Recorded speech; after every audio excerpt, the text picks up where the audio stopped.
It's Valentine's Day, and so we're here at the Brookline School Committee. And we wish you all a happy Valentine's. Yeah. Anyway, welcome to the February 14th meeting of the Brookline School Committee.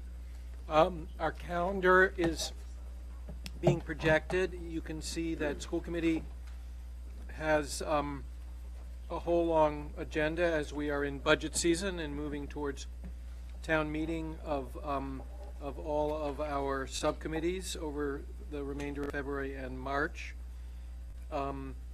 There are other events and building committee meetings all here for you to appreciate and join us at. And is there any other scheduling announcements that anyone would like to make? I can't do it. Thank you. So there is a teen center gala that's coming up, and right now I think I don't remember which day it is, and I'll get that to Ms. Coyne. It's in April, but I can't remember when. And there's a Brookline Mental Health Center, believe in Brookline Kids, on May 4th in the evening at Cyclorama. And there was one other event. Those are the two that the Teen Center and STEPS. Do we have the STEPS event? No. There's also a STEPS. Last week of April. Correct. Yes, on April 24th in the evening. I think it's at Dexter again this year. Again, yes. So those are the three events that, if you could just add to the calendar, please.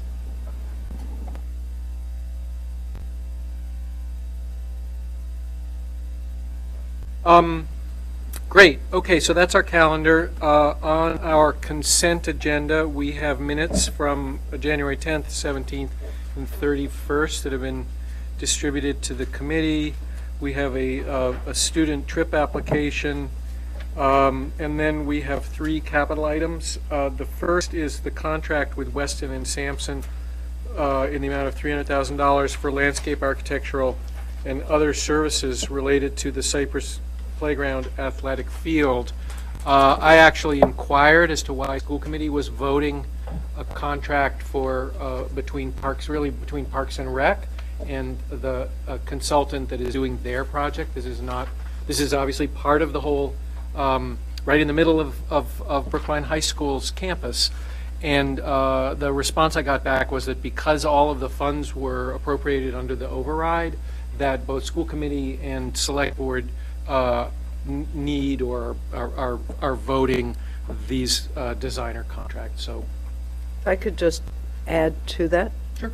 So I spoke with Erin Galantine about, the same question, and as you rightly stated, it's because of where the monies are coming from, so that both the select board and us have to sign all these requisitions and payments. In addition, I think people are aware, but I'm not sure. I was appointed to that design review committee. Thank you. I want to say a DAT, but it's a DRC is what they call it. So if anybody has any comments or things they want me to know about, I'm happy to do that. We had the meeting where we chose this firm. We interviewed them, and they seemed actually quite good. The Parks and Rec have worked with them in the past.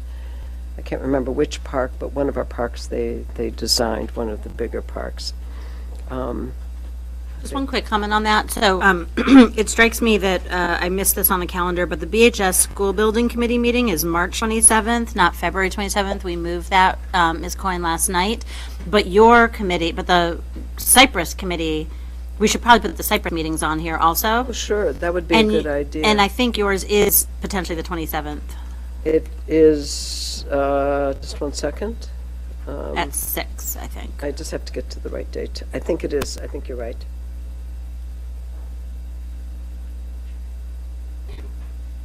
Yes. Okay, It's so, the 27th at 6 o'clock. And that's the first actual time that the committee will be having people come in and talk about what their desires are for that space and how they would like to see it arranged and working. So, Okay, so also on our consent agenda are two change orders, which I will summarize very briefly. There are elevator modernizations that are going on, and there's a change order which is actually a $10,788 credit. That's one change order.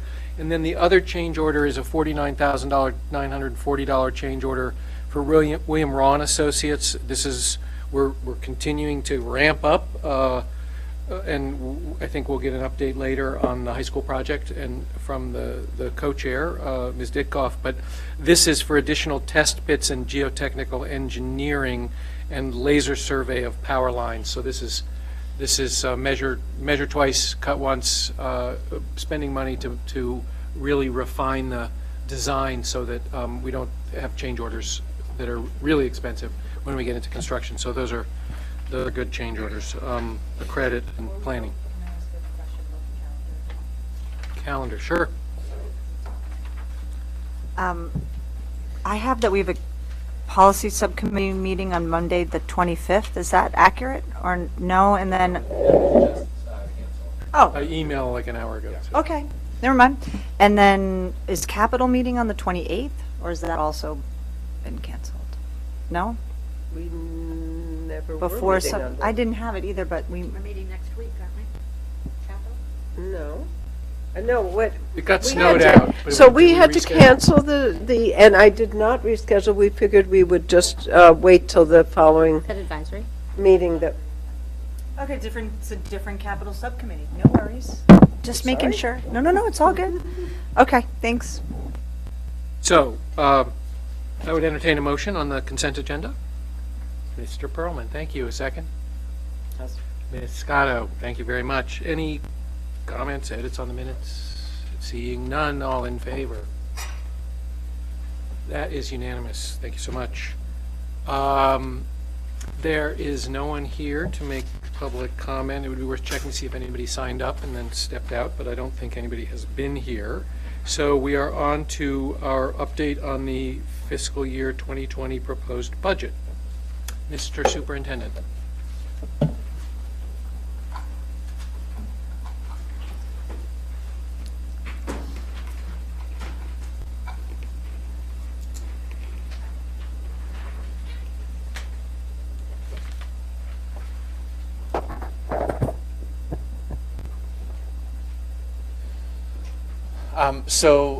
Tonight for the committee, I have an update. This is the presentation that you saw 2 weeks ago with a bit of updated information.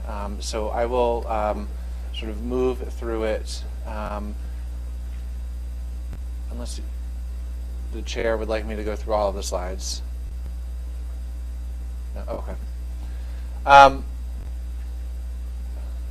Apologies. So want to update the where we are in terms of the current deficit. So I continue to present to the committee a budget that is not balanced. When I last spoke to you, it was out of balance by $626,000 approximately.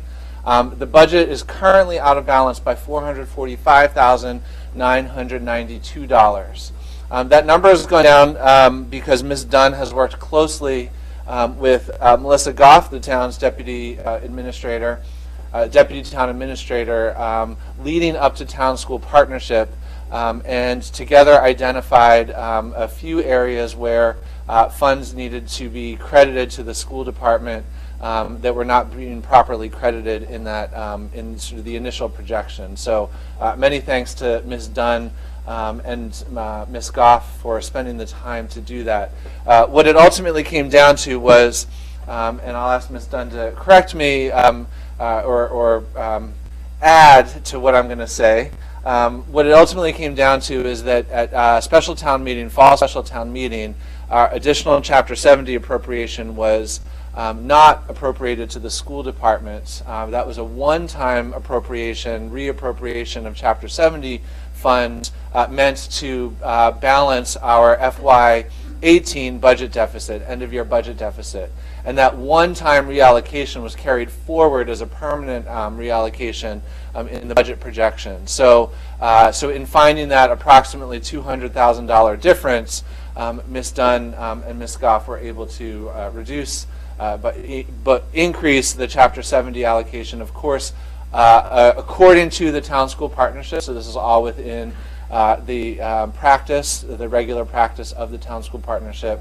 And that correct allocation of Chapter 70 funds resulted in a slightly higher appropriation to the school department, and therefore a reduction of our projected deficit.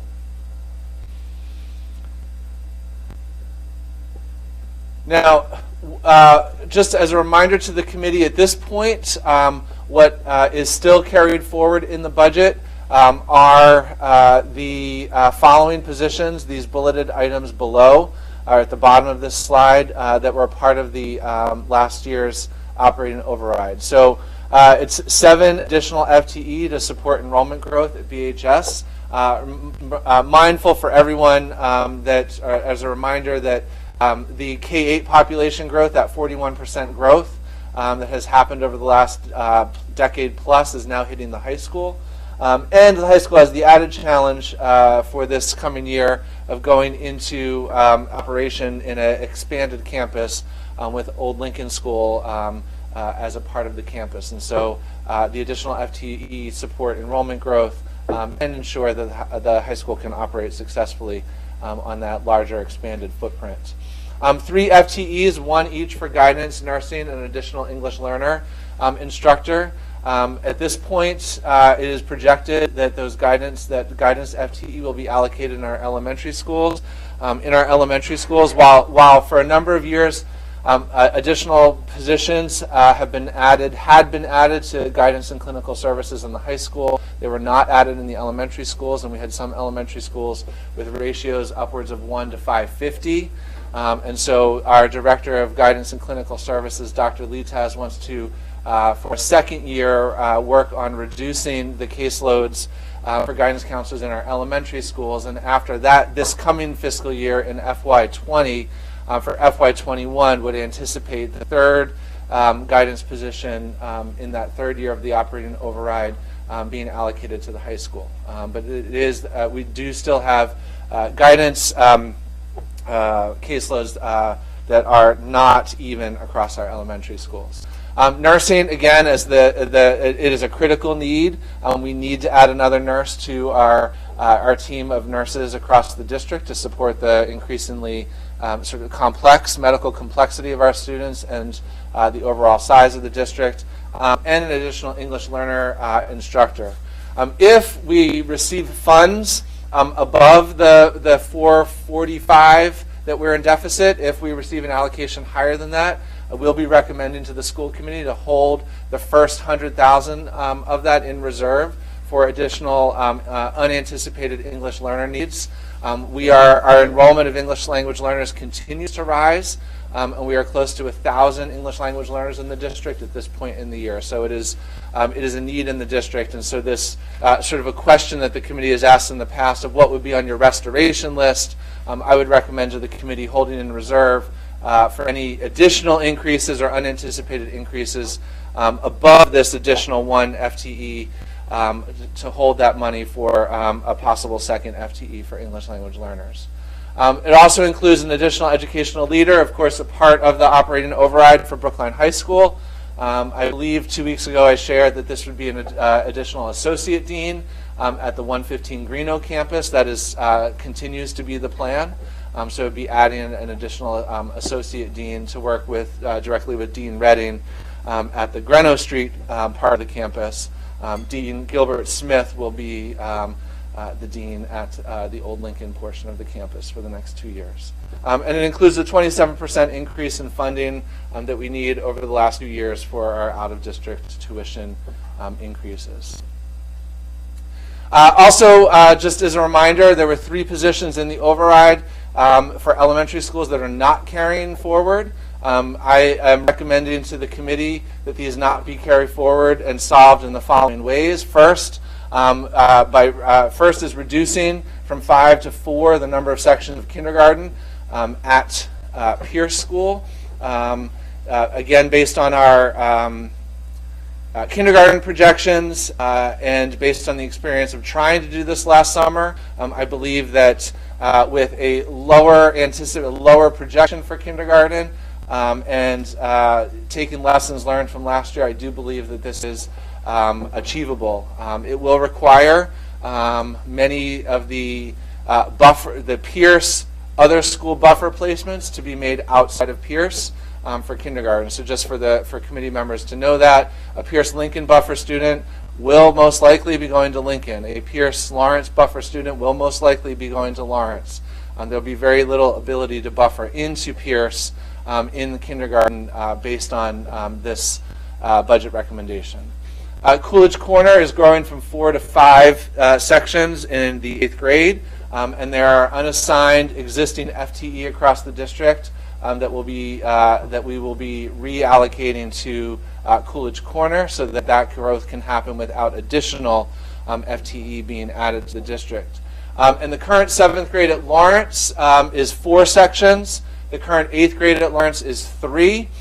Based on the numbers at Lawrence right now in the 7th grade, and based on the annual turnover rate at Lawrence, which is one of the highest in the district, I am very confident that we will be able to take the current 4 7th grades and have them run as 3 8th grade sections and continue to maintain class sizes smaller than 25 per the school committee's guidelines. And so that's sort of the way that those 3 elementary positions that were included as a part of the operating override, both why they're removed, their removal helps solve the budget deficit, and they're removed because they are, in my recommendation to you, positions that are not needed for the coming year based on current enrollment. So again, the current...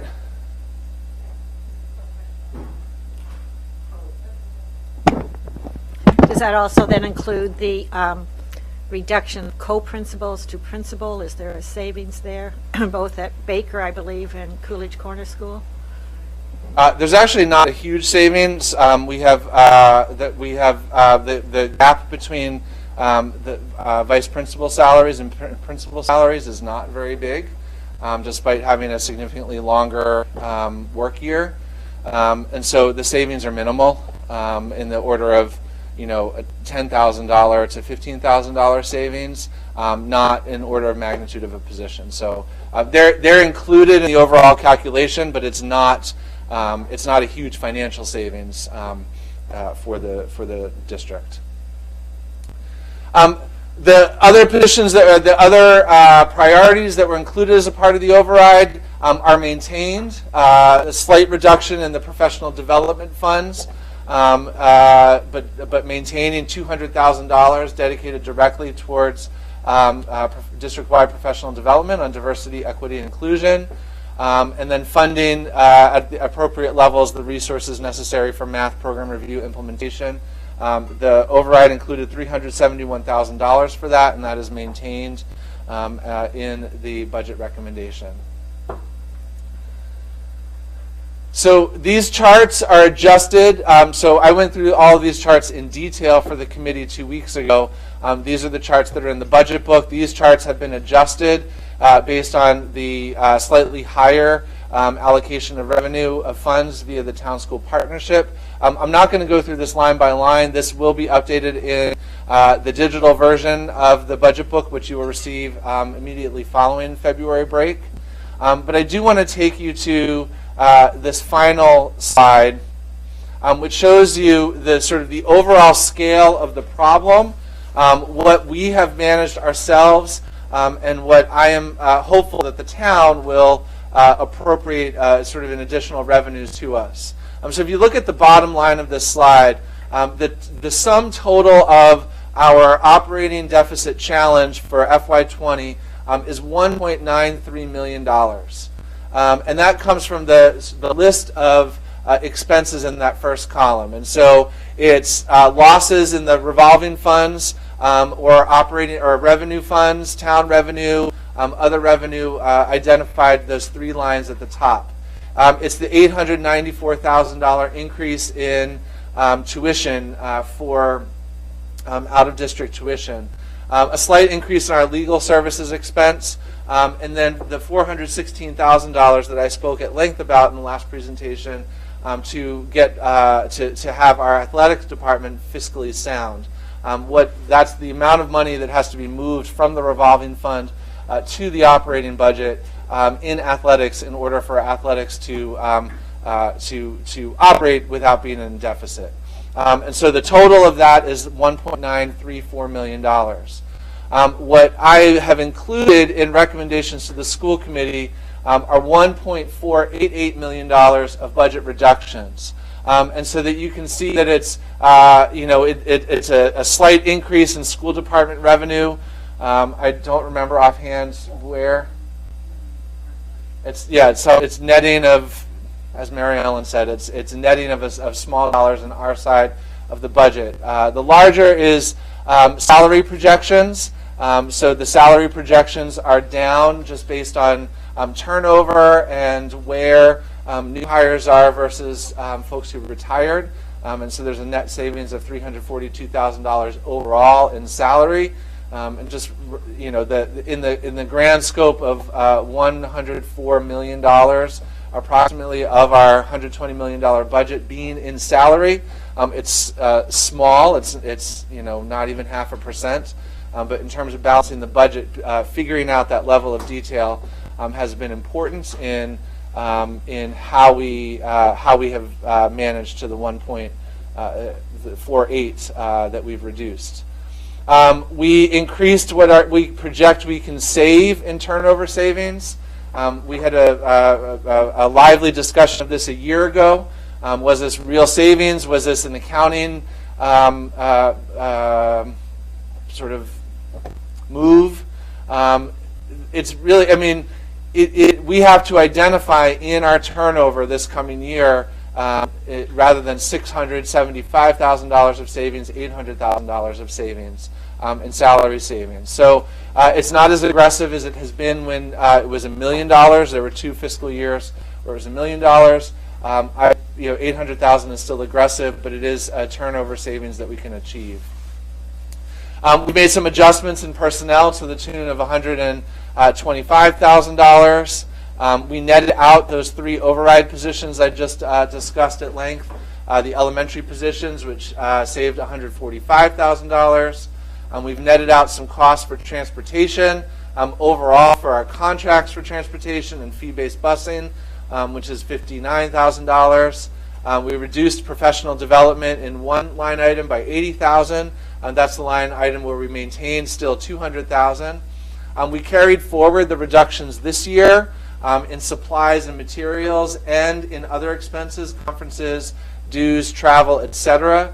These were savings that actually have been achieved the last 2 years, or dollars not spent the last 2 years, used to balance out the budget, and we've made those base budget reductions because we see a pattern developing. And we've removed the funding for NEASC accreditation, the $40,000 that would require at BHS. And so I would put forward to the committee that a lot of work has gone into figuring out $1.4 million of the $1.9 million problem. We are working hard with the town to see how we might be able to achieve an increase in our allocation to cover the remaining $446,000.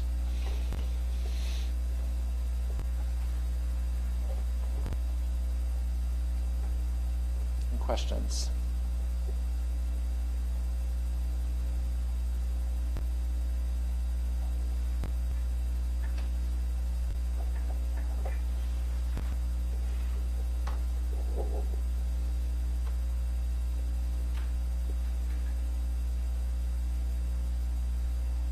The athletics costs that are being moved to the budget, they're costs that we were incurring within the, showing up as losses in the revolving fund this current year. For several years. For several Correct. years. Yes. And we were then just having to kind of reconcile that at the end of the year. Correct. So each year, for the last 5 years, I believe, the school department has reconciled that deficit in athletics. The athletic fee is $300 per sport. There's no cap on that athletic fee. And so if you have multiple children at the high school playing multiple sports, it adds up. The total for running athletics ranges from somewhere the last couple of years from $700 to $750 to $800,000, so it varies depending on how many teams are running. And so what the $416,000 is it moves our full-time personnel and a significant portion of the salary items, the stipended salary that are a part of our Unit A contract, the personnel costs for coaching, onto the operating budget.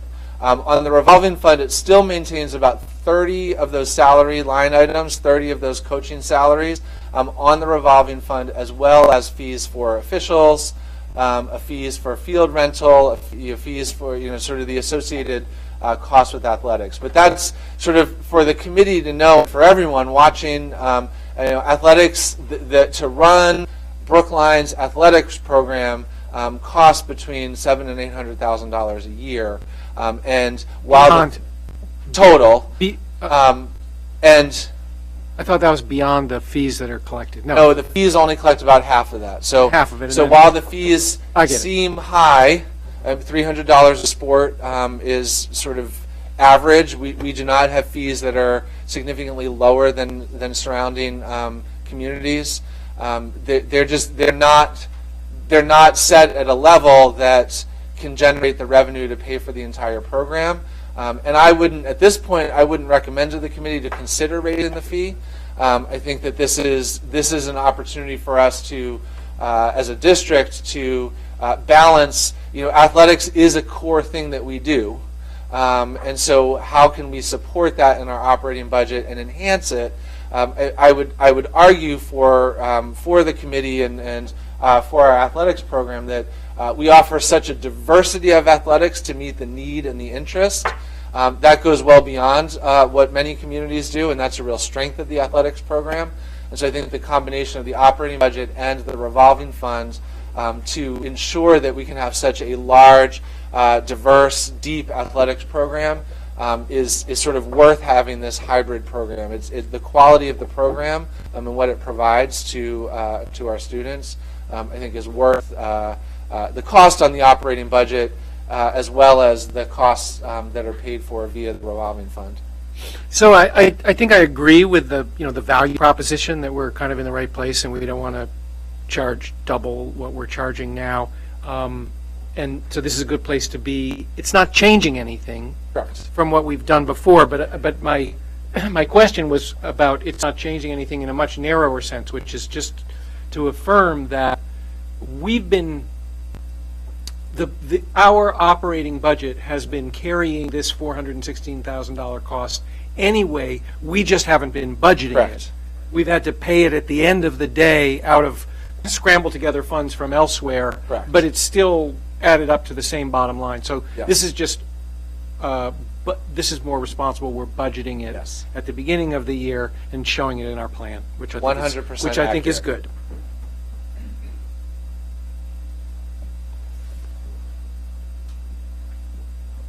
Yes.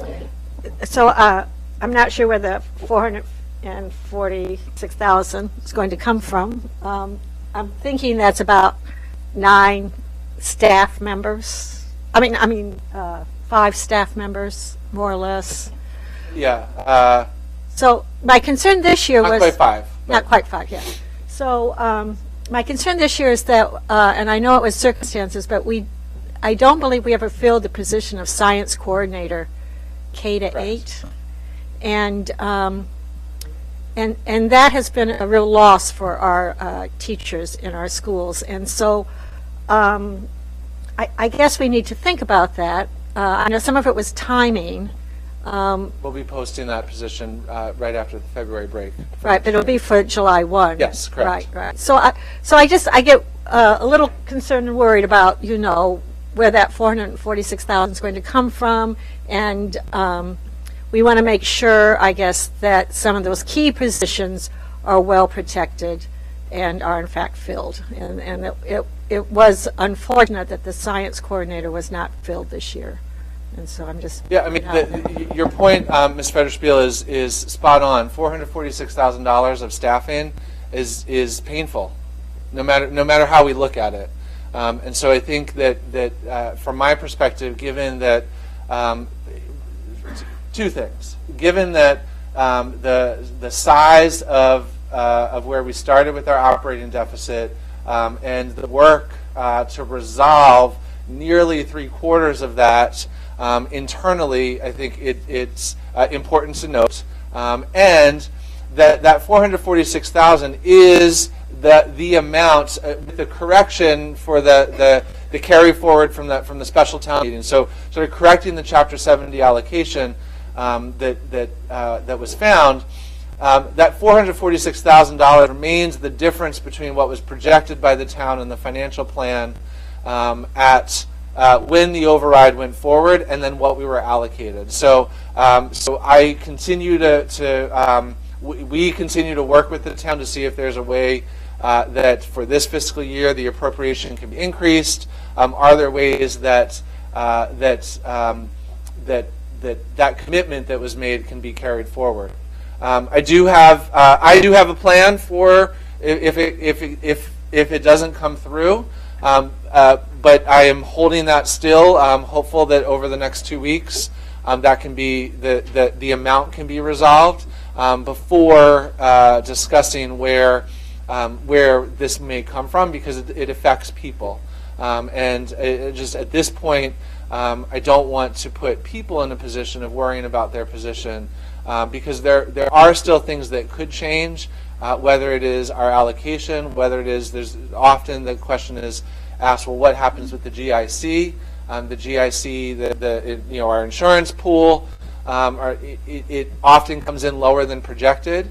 That said, that's a statewide projection. Brookline's plans are more expensive than plans in other parts of the state, so it's not a straight line. That if GIC is 0.5% lower than what was included in the financial plan, it might not be a full 0.5% savings for Brookline. So there are potentially paths forward for achieving additional funds, additional dollars. But I just want the committee to know that I do have if tomorrow afternoon the answer was absolutely no, I don't have to then scramble to figure out a plan. I have worked incredibly hard to get the budget to zero, and to do it in a way that I think is while not pleasant, because again, $500,000 is hard, is a way that's responsible. So the work has been done. I am still hopeful that we can avoid it. And if I could just add to that, I am also quite hopeful, especially with the GIC. The governor's budget is always the most conservative that comes out, so I'm hopeful that we may get more money from the legislature. We need to talk to our legislators and make sure this is a priority for them. But as it is, I think we're getting something like 150,000 extra in the governor's budget, which I don't think are included. It is here. included. Melissa did include it in this. You did include it already? 150,000 of the governor's budget proposal. To your point, because it is the most conservative estimate, has been included. So anything above that is passed, or any proposal that comes through the Senate or the House that's higher would help address that. But that does include that small increase in the governor's budget proposal. Oh, okay. I wasn't sure. But those are things that, we won't know right away, and that's the game, and I commend you for not making people crazy before we absolutely have to. So thank you.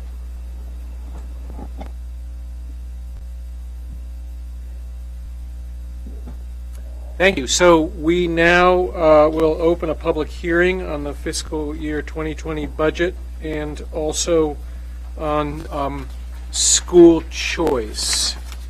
And I think it would be helpful for someone to explain school choice.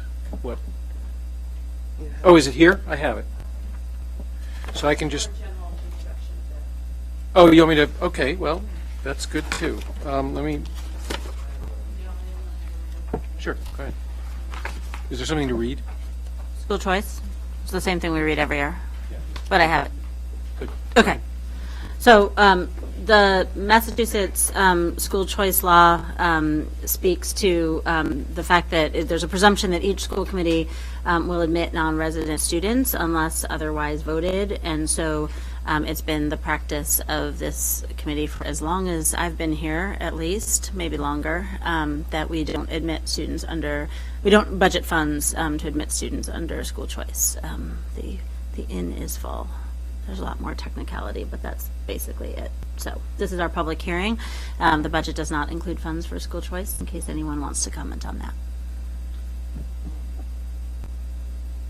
No? Actually, yes. What?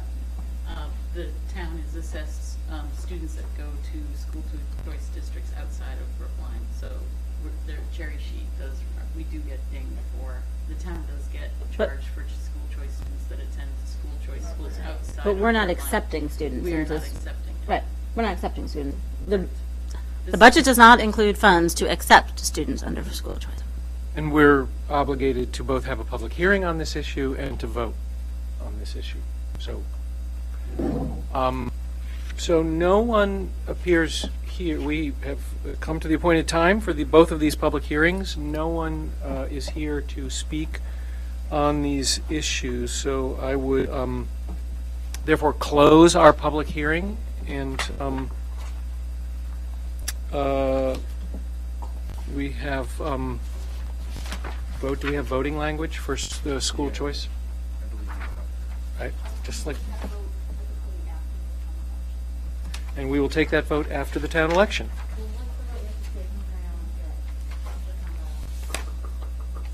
So on the 28th, Budget vote? Dunn and I will be asking the committee to vote the bottom line budget, not the total dollar amount. I don't believe anything to do.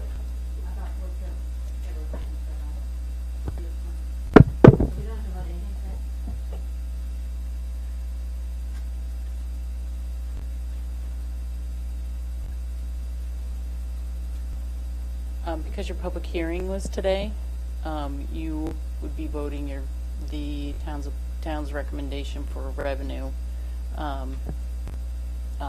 your next meeting. It's not typically you would vote that on the day that you have your public hearing. So originally we had the public hearing scheduled prior to the 14th. The town administrator issued his financial plan on Tuesday. The superintendent presented to you a budget that included the town's financial plan, revenue source, the appropriation amount that town meeting will vote of the additional funds of $6,577,000. So generally you'd have a vote after you would have the public hearing, and that would be your next meeting. So correct me if I'm wrong, but I thought we had to, Budget schedule, yeah. right, We had- I thought we yes. had to vote something by February 14th. Do we not? You are not, because you have your public hearing tonight. Well, we originally had, well, now we don't, but we originally had a public hearing and vote docketed for tonight. That was what we were doing. What happened? Certainly in our sort of multi-page budget schedule that we discussed at finance Do you and have this agenda on the? It doesn't matter. It's not docketed. We can't vote it.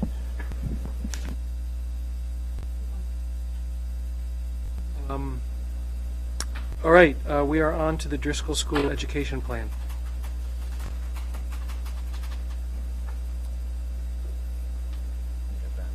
Can I ask a question? Sure. What are the implications of not voting this? Since we are not and cannot. Okay, we don't normally vote it? No, usually we have the. In prior years, we have voted the budget when we were ready to vote the budget, as opposed to an artificial February 15th deadline. This year, there has been an enormous sprint to a February 15th deadline, including having a public hearing tonight so that we could have a vote tonight. But since that's not going to happen, we'll do it in 2 weeks. And there will be no implication because there never is.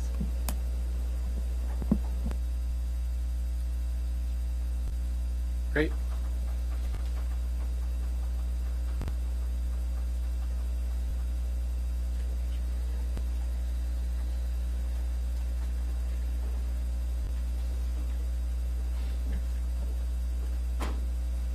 So the Driscoll School plan.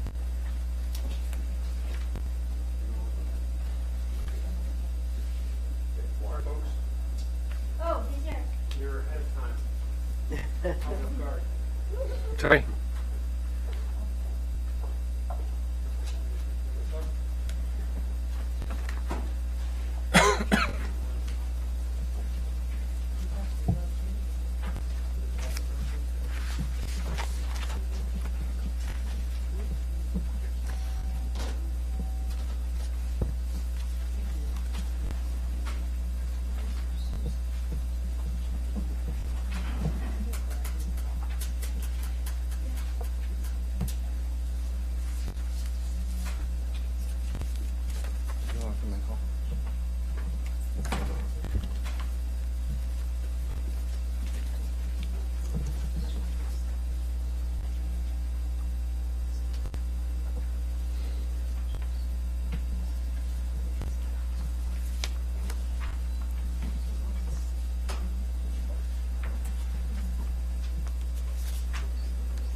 You all should have copies of the ed plan at your seats there, and it was shared with you a couple days ago. We do. So I'll just jump right in. So I'll give you an update on the I'll give you an update on some of the changes and work we've been doing on the education plan. I'll focus a lot on how we got input from the staff and also the input we got from them. After just giving you sort of a quick overview, I know we've been through it before, but want to give it an overview for folks who are listening at home too, and then just open up for questions and comments. So in terms of the education plan, whenever we do a school building project or build a new school, we always take the opportunity, following the MSBA approach, to articulate an education plan. It has 3 major purposes. It spells out the educational approach that's happening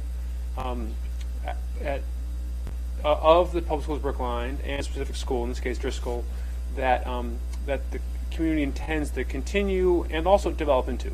So in that sense, it's also aspirational. We're not just documenting what's happening, but also documenting what we hope to move forward towards.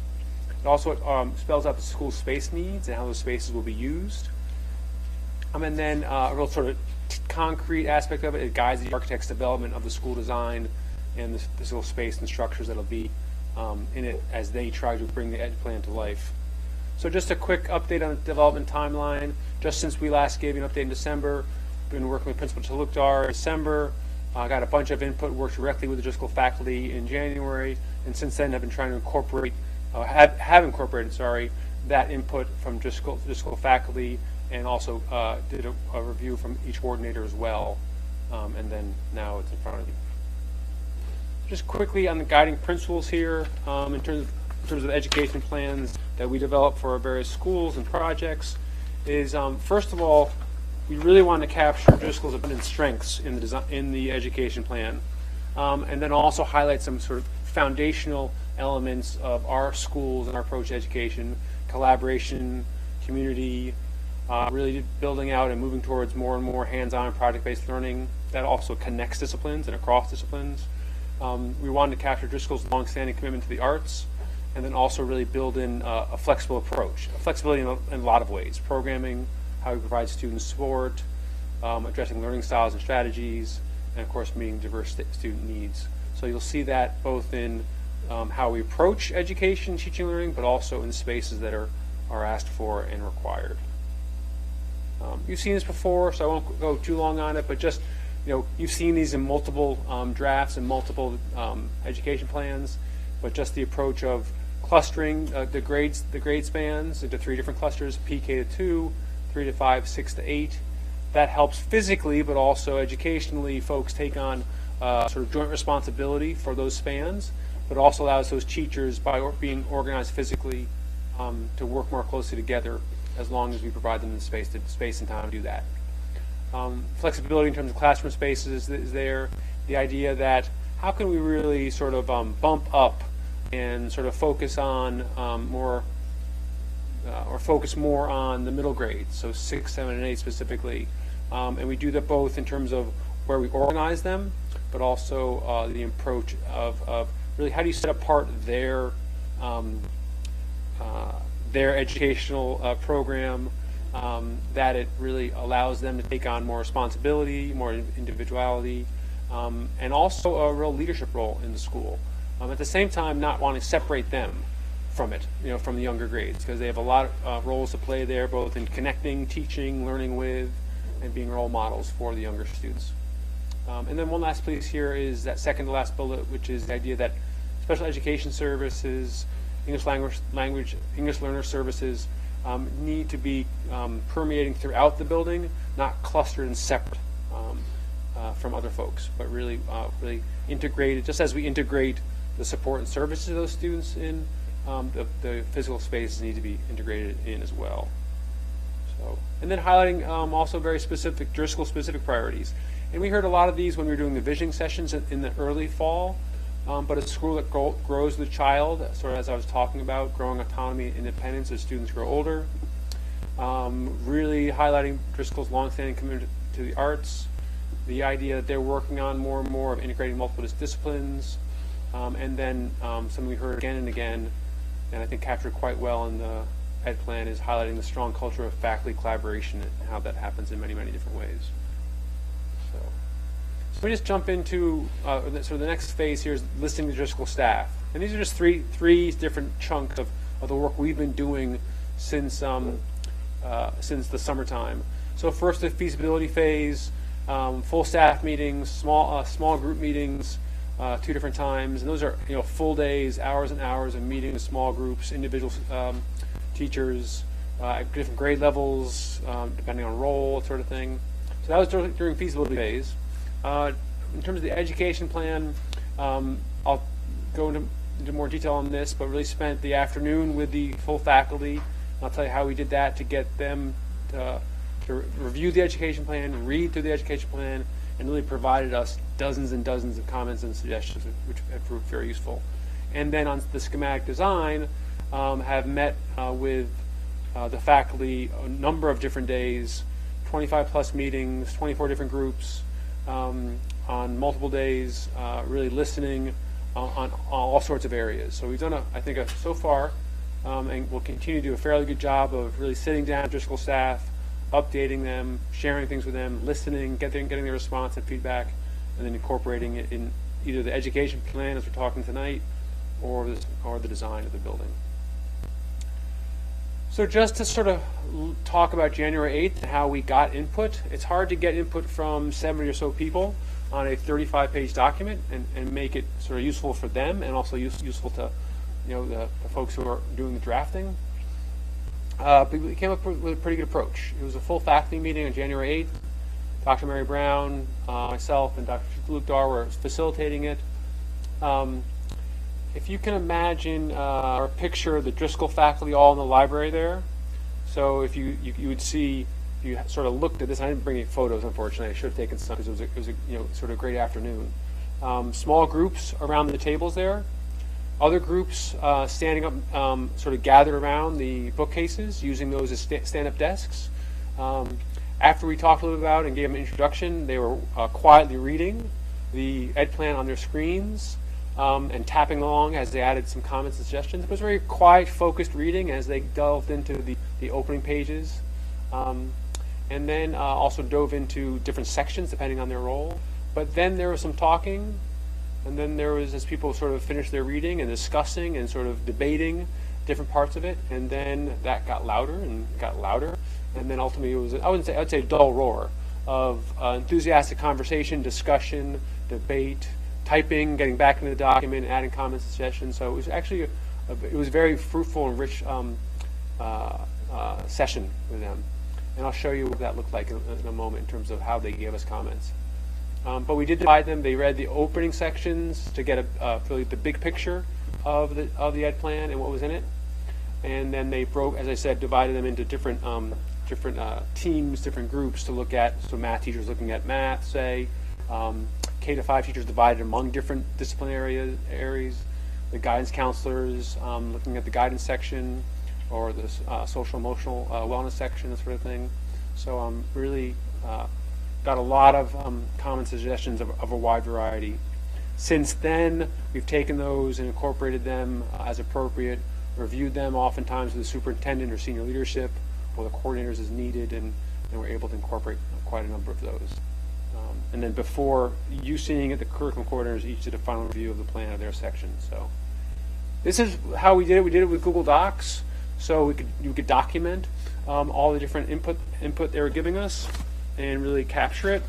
You see here just a screenshot. You may not be able to really see that or read that, but what this is you see in this case Cecilia Costanzo giving us input on a couple of ways, both on the spaces and configuration for world language classes, but also the need to really incorporate reading independently into the ed plan, but also talking about specialized spaces. So what they need when students are listening or speaking, using digital resources in terms of practicing their speaking, listening, and also reading independently as well. So that's one example of sort of the approach, both on configuration, but also on educational approach that we got. These are just designed to sort of give you the sort of the little understanding of the types of comments we got. This is about native language support and English learner education from Jody Curran, and she was really focusing on, interestingly, like the future development of the native language support program at Driscoll, and wanting to make sure that we understood that it may not be just Russian going forward, but she has a real understanding of the needs of the district as a whole, especially our growing Chinese language population, and so she wanted to make sure that we didn't just focus on just Russian native language support. So that was very helpful. She also was pushing on the size and configuration of the classrooms and asking some important questions about the size of those classrooms, which we were able to work on with her. And then the last one is just, and these are just a few examples, it was just a really great acknowledgement from Jesse Curday about him seeing what many teachers and staff sort of communicate to us, and him seeing that reflected in the ed plan, and just appreciating that. His message was, I'm so glad to see this message was heard by the faculty, and what he's referring to is both some traditions, but also really the collaboration and collegiality that the faculty has built up over the years. And so he was just, I appreciated that he acknowledged that and noticed that. But it's an important, it's a crucial piece of the Driscoll community, so it's good to see that they could see that reflected in the ed plan.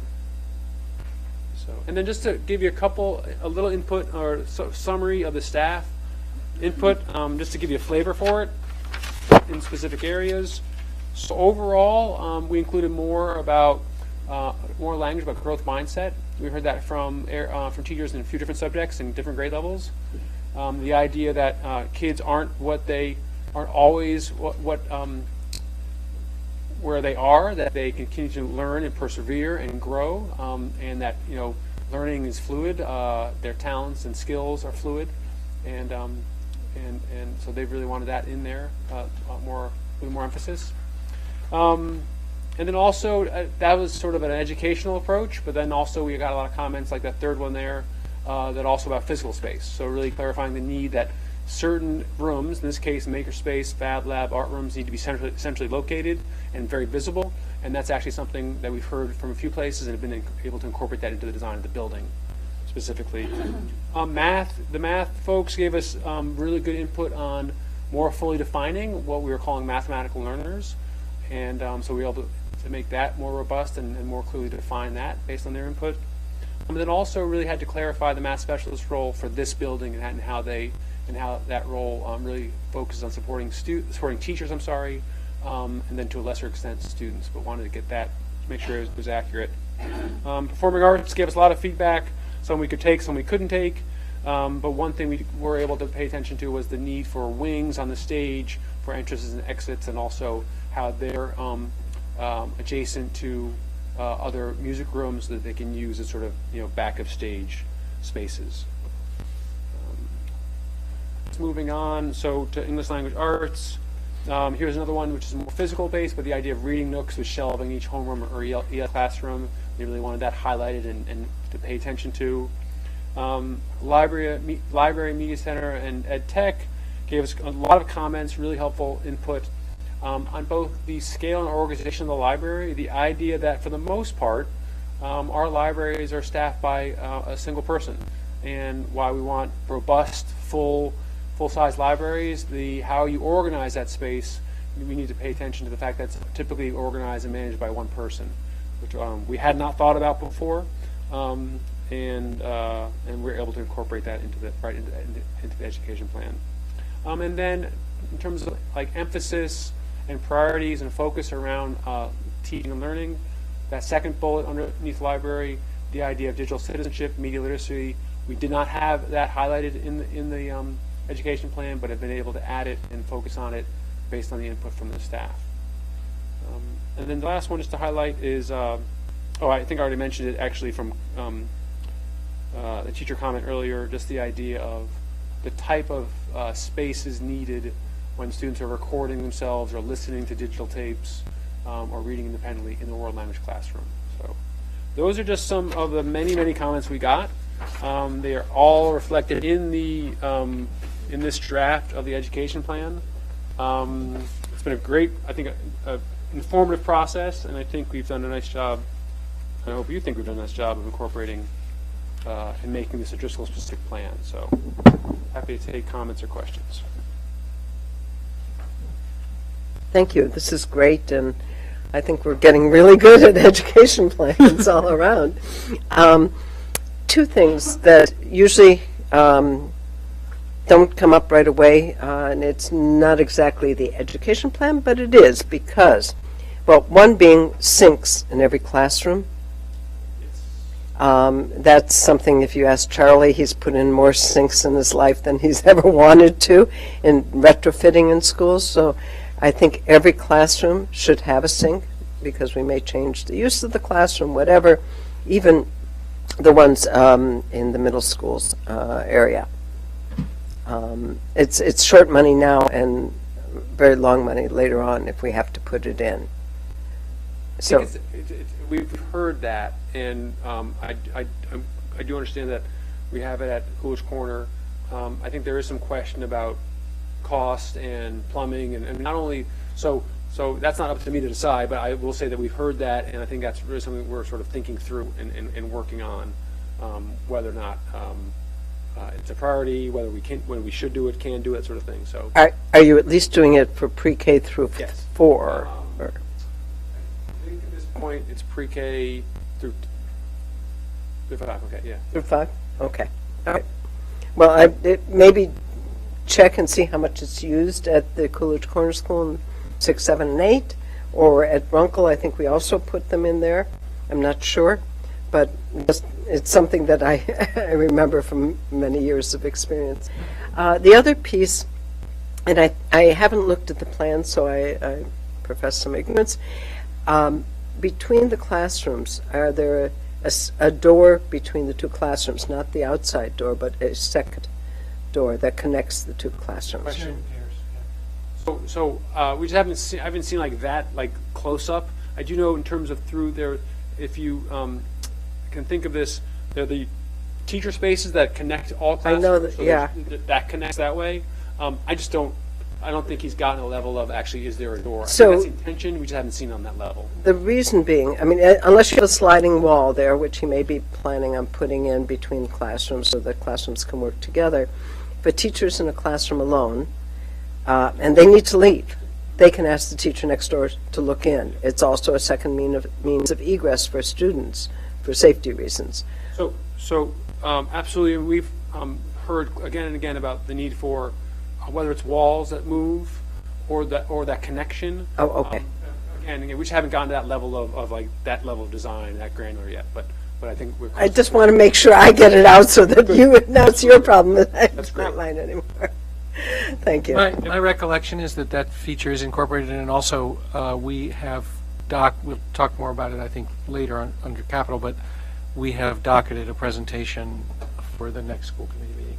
Oh, Yeah, the full schematic design An for both. an update, yeah, a schematic design proposal. but I won't have to say it again, right? Oh, no. Unless you don't see something that you Okay. think ought to be there. Ms. Scott. I would completely agree, first of all, with Ms. Charlovsky. In K to, I think Dr. Bott said K to 5.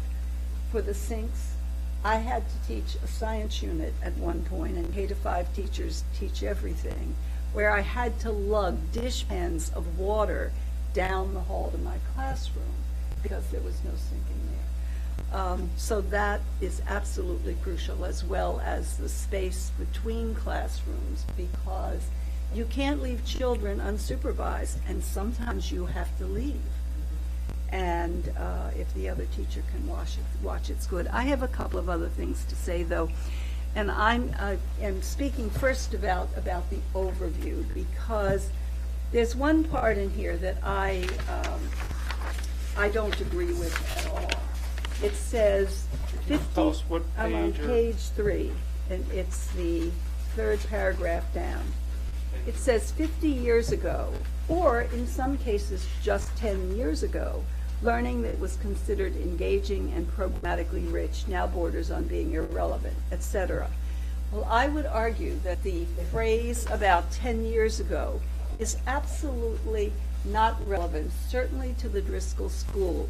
All of the things that you were talking about down here, about finite body of knowledge, not that things being wholly communicated by the teacher, all of that was not true.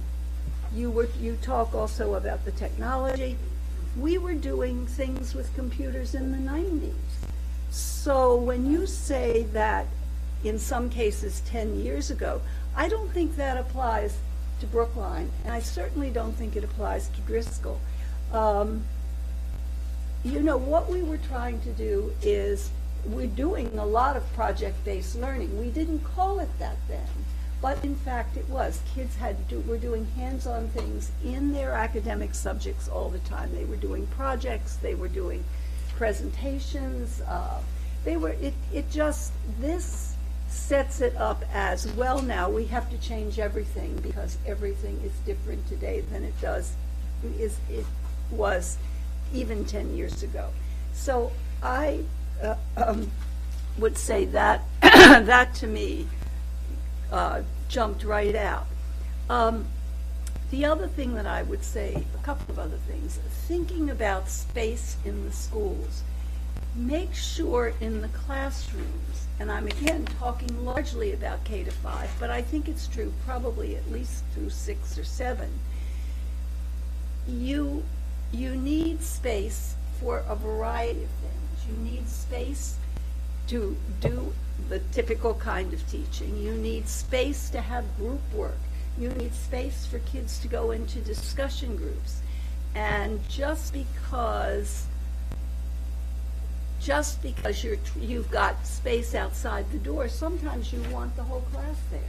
You want a place where kids can gather on the rug. I'm not saying that necessarily in middle school, but certainly in the lower grades. So I would be careful about space.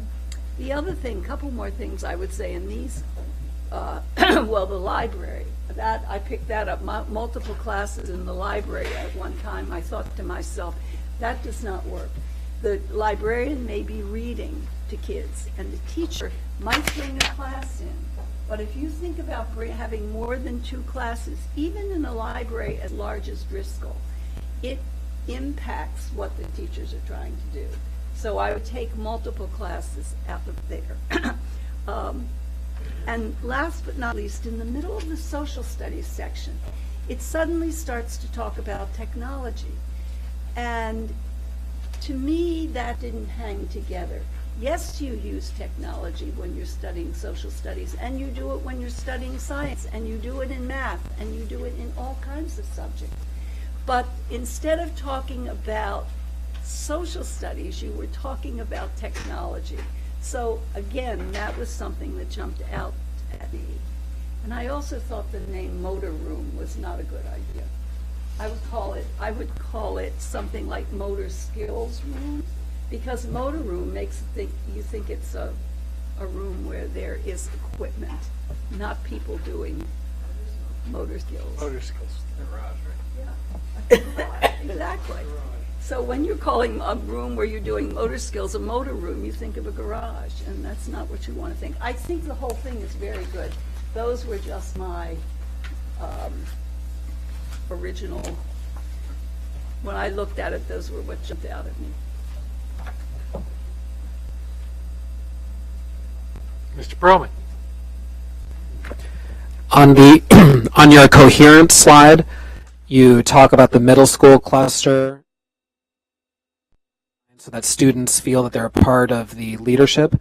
And then on page 8 in the broader packet, you expand on that a little bit. But I'm just wondering, what do you envision for that role in leadership? What would the participation look like, and how is that manifested in terms of the building design? In terms of what leadership roles the middle school students take at any school is really defined by those middle school teachers. So I don't want to, I'll give you some examples, I think, but this is not necessarily, for Driscoll. That could be student government. That could be something as robust as, if younger students have portfolios, older students could be the ones who are, reviewing those or assessing those or giving feedback on those. That's a learner one. They could take roles that, like for example, this school, like Baldwin, will have some pretty significant sort of cutting edge technology around sustainability and their system, their electrical systems or their power energy systems. I could imagine the upper grade students being sort of stewards of that, or helping the younger students learn about those and how they work. I think it can go on and on and on. They can be taking care of if there's a school garden there, they could take a real role in that, and the leadership of that, and caretaking of that throughout the whole year, meaning 12 months out of the year. So those are some examples of roles they could take. I'm just scratching the surface, honestly.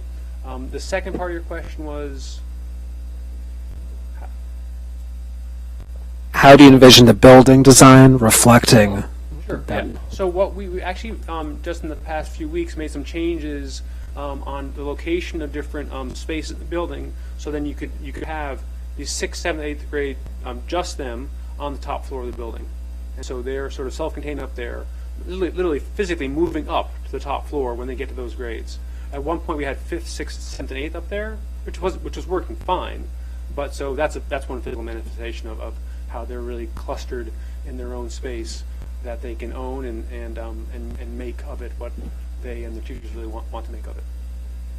And I would add, in terms of the permeability, so there's something that is you're moving up, but the makerspace and the fabrication lab, for example, at Driscoll is designed as you come in the main entrance.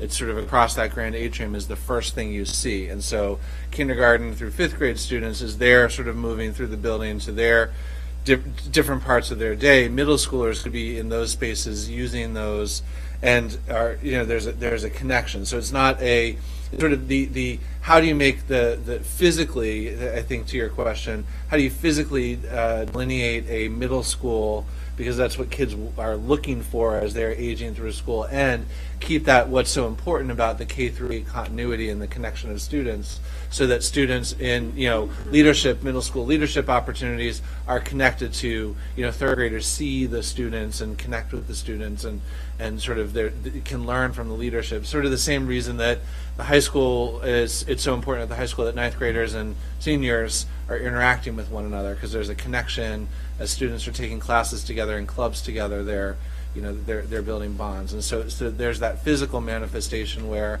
you have the floor for the middle school, and the middle school experience permeates throughout the building and has shared spaces with K through 5, pre-K through 5. I wanted to jump on the sync bandwagon. I just think that K-5, it is when you're self-contained, it's super valuable, and it's also really good hygiene, especially with food out. There's just so many reasons to like, if it's possible to do it.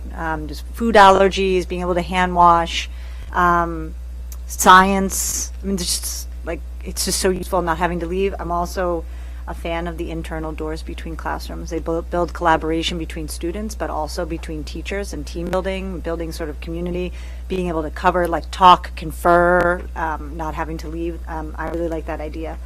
And I was just sort of thinking about Ms. Scotto's comment about the library, and was just reflecting on that. And I think, like, I can envision a space for myself where, like, there's a class in the library, and then at CCS we have a separate computer room attached to that, like a digital space. And so, like, I could foresee 2 classes using that space really well. I don't know how you would add a third into that mix. So just sort of being, like, thoughtful about that. And then I feel like I mentioned this before when we were talking about ed plans, and I'm not really sure that this is the place for that, but I want to bring it up again anyways. That when we stock our library, we have books that reflect the diversity of our community, and that we have them, that's books that serve as mirrors and windows for our students. Do people know what I mean by that? Mirrors and windows? Good, we're good. Okay.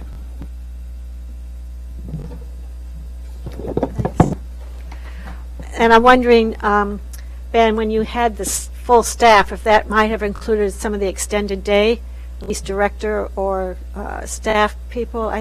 I think I know in Baldwin we're being challenged about thinking about where the location of that office and what classrooms they'll use. That's really, I know it's an after-school program, but it's an important program to our families and our children. So I've met with Abby. Yeah, no, Abby. I can't remember her last name, but Abby a few different times, or a couple different times, okay. Both in terms of those meetings, as I mentioned, schematic design, in those full day meetings where we met with different groups of staff. So that one specifically with extended day, but then also when we were talking, we met with Parks and Rec staff, wellness coordinator Tina Bozeman, the physical education teachers at Driscoll, and Abby as well in that same meeting about the outdoor play space as well. So we definitely connected with her and got some really good input. So I just have a couple of comments, and I think they're linked. One's a reflection on Ms. Scotto's comment about, and it's really about the evolution of teaching and learning. And what came to my mind was something that my wife Amelia shared with me, which I have no way of corroborating. But at any rate, she said that she'd been in some meeting and it had been put forward that that most of the jobs that our high school students will have when they enter the workforce don't exist today. That most of the jobs they will do when they enter the workforce don't. I don't know if it's true or not, but this is what she said, right? And she had been in a something, and I think that's the nature of the sort of evolution of of practice and profession in our society today. That their change is so fast that we really have moved completely beyond the idea that we can afford to spend our time focused on specific content. It's just not about content anymore. And so it's really, so even if you think of like in the 90s when computer was taught, it was specific language based. You would spend a lot of time learning a specific computer language. Now it's just about understanding how assembly works of computer code, and the language is almost irrelevant because there's so many, they change so fast. It's no longer about that. It's about conceptually understanding assembly of grammar, and it's sort of, so it's really so there is rapid change, but it's not necessarily in the shape of the classroom. It's really about communication and practice. And so that leads to my second comment, which is just how excited I am by this exercise and by the investment of faculty time and staff time and principal time and curriculum coordinator time. Just, I really believe this is a hugely valuable exercise because of it's an investment in each other among the Driscoll leadership team and the staff and the teachers, and an investment in their teaching and learning community. And it's still quite some time until they're going to be in the new school, and so I'm reminded of what we've heard several times. Ms. Ditkoff has recounted to us, and the superintendent, about the learning or the realization and the commitment that came out of the same process at the high school, which is we can't wait, we shouldn't wait. Like, this is about supporting the design of a new building, but it's really about evolving our teaching and learning community, and we need to be doing these things today, in school today. So I hope that it's also being implemented today, and that it's got that value as well. But it's great it's great exercise, great document, very enthusiastic. So could I, Carlos' comment earlier. Oh. Just like 100% understand your concern about on page 3, the opening, and I've already taken off that clause there, that phrase rather, and do want you to know that was the intention there was a more global commentary on education, broadly, and not about Driscoll at all, but clearly very helpful comment, and we'll adjust the document as you suggested. So first of all, thank you so much, Mr. Lemus and to Dr. Brown, for leading this process. I heard nothing but positive feedback from the faculty, which is terrific. We had great feedback from the faculty at the high school process as well, which is a high bar to lead. So thank you for making that happen and supporting the principal to do that as well. I think a lot of these comments really are reflective of what at least I've heard in the building for a decade. Probably Ms. Gatto's heard for decades. So anyway, this is great, and it feels very like a natural evolution.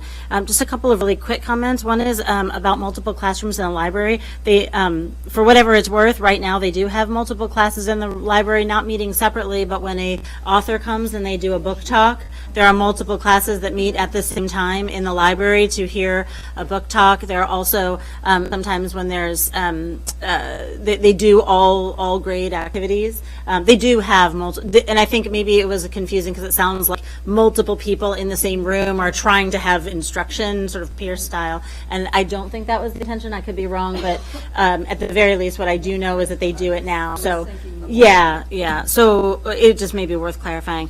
Just on the leadership opportunities for middle schoolers, I think this kind of gets back to this thing that we've heard for some time, which is just better education for the community about where and how are the benefits of the K-8 building being optimized. And I just think that it comes up again and again, especially as we think about some of the deficiencies of the middle school curriculum that we want to try to fix, that we don't want to do that in a way that sort of in any way imperils some of the beauty of it. So, this past week at Driscoll was Chinese New Year, Lunar New Year, Asian Lunar New Year, and the 8th graders ran the entire thing in Chinese. They were the MCs, and they did it in Chinese. So it was a 45-minute assembly, and the entire thing was in Chinese, and there was English translation on the PowerPoints, but the 8th graders led that in Mandarin. And so I think there are things like that where they worked with, the other grades, and every grade did a song, but at any rate, it really was this sort of wonderful moment. And we do have all these programs like ADL peer leadership, like 8th grades, 7th, 8th grader JSAs, going into younger grades and educating them about LGBTQ issues.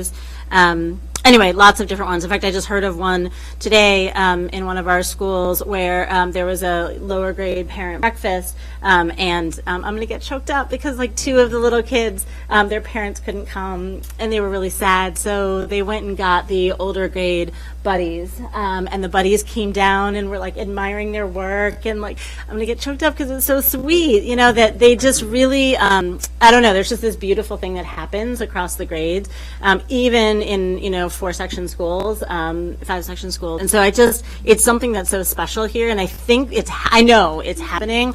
And we hear this question all the time about like, well, what is happening with middle school and why, how are you making it special, but how are you not losing? And I actually think our educators are doing a great job, and I'd want them to be recognized for it. So I don't know, maybe it's going to be part of the override campaign or whatever when we do this, but I just think there's an opportunity to communicate some of that really special, like really, really beautiful moments that our faculty create.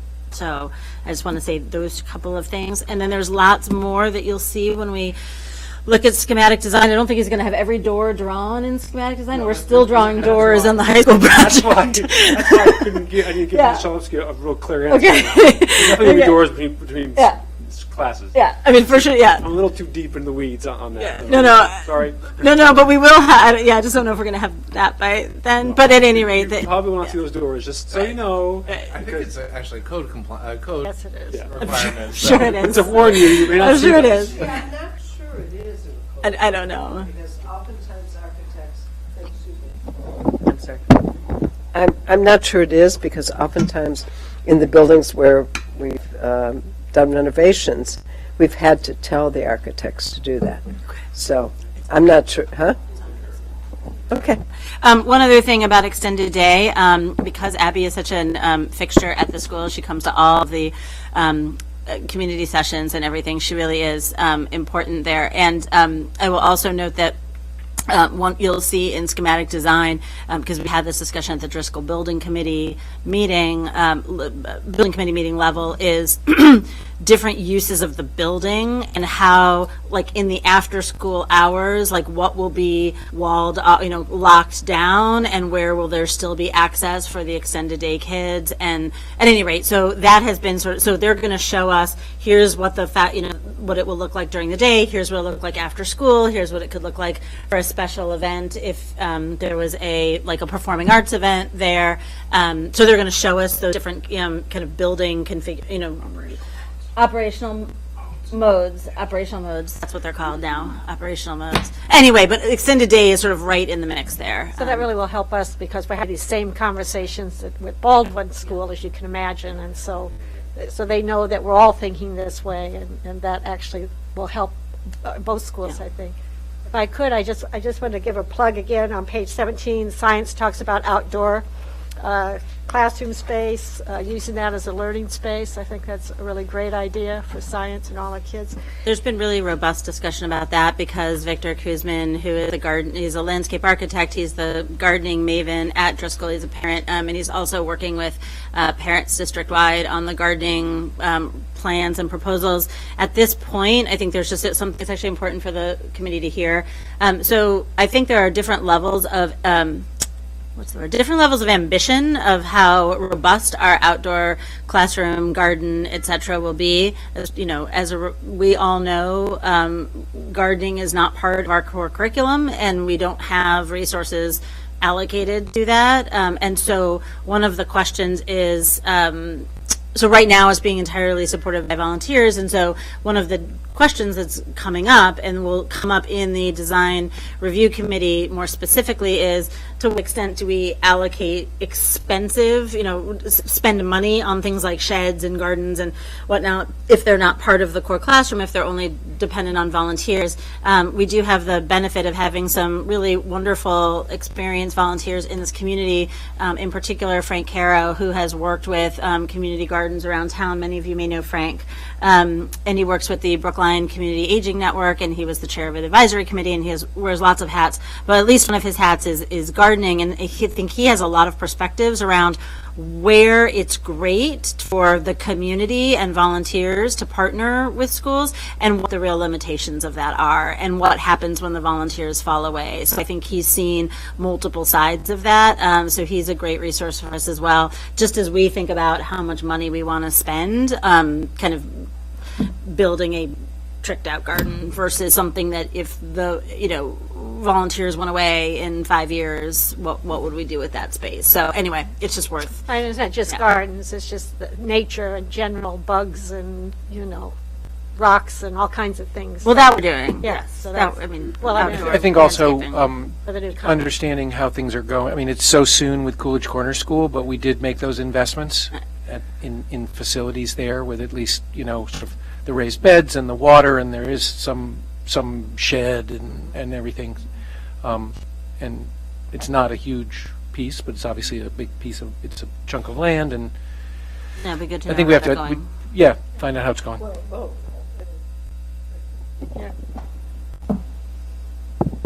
I would use two examples, three rather. The one at Coolidge Corner, at Lawrence, and at Runkle. They're Runkle's different sorts of gardens, but I would look at all three of them and try and find out from the principal how much they're used, how well they fit into the curriculum, et cetera. And then one other thing I wanted to just add on kind of the educational piece of this, that Mr. Pollock was bringing up about these ideas of skills and what you need in the future rather than just content. And I'm thinking of the presentation skills, how important that's going to be for the students as they get older. We've seen some of our students come and present to school committee, and it's always so impressive. But to have those facilities or materials that they need to practice that kind of presentation work, whether they have little raised platforms in some places, maybe with microphones, just to get accustomed to that and have, the screen down and someplace, in different parts of the school where they actually learn to do those kind of presentations.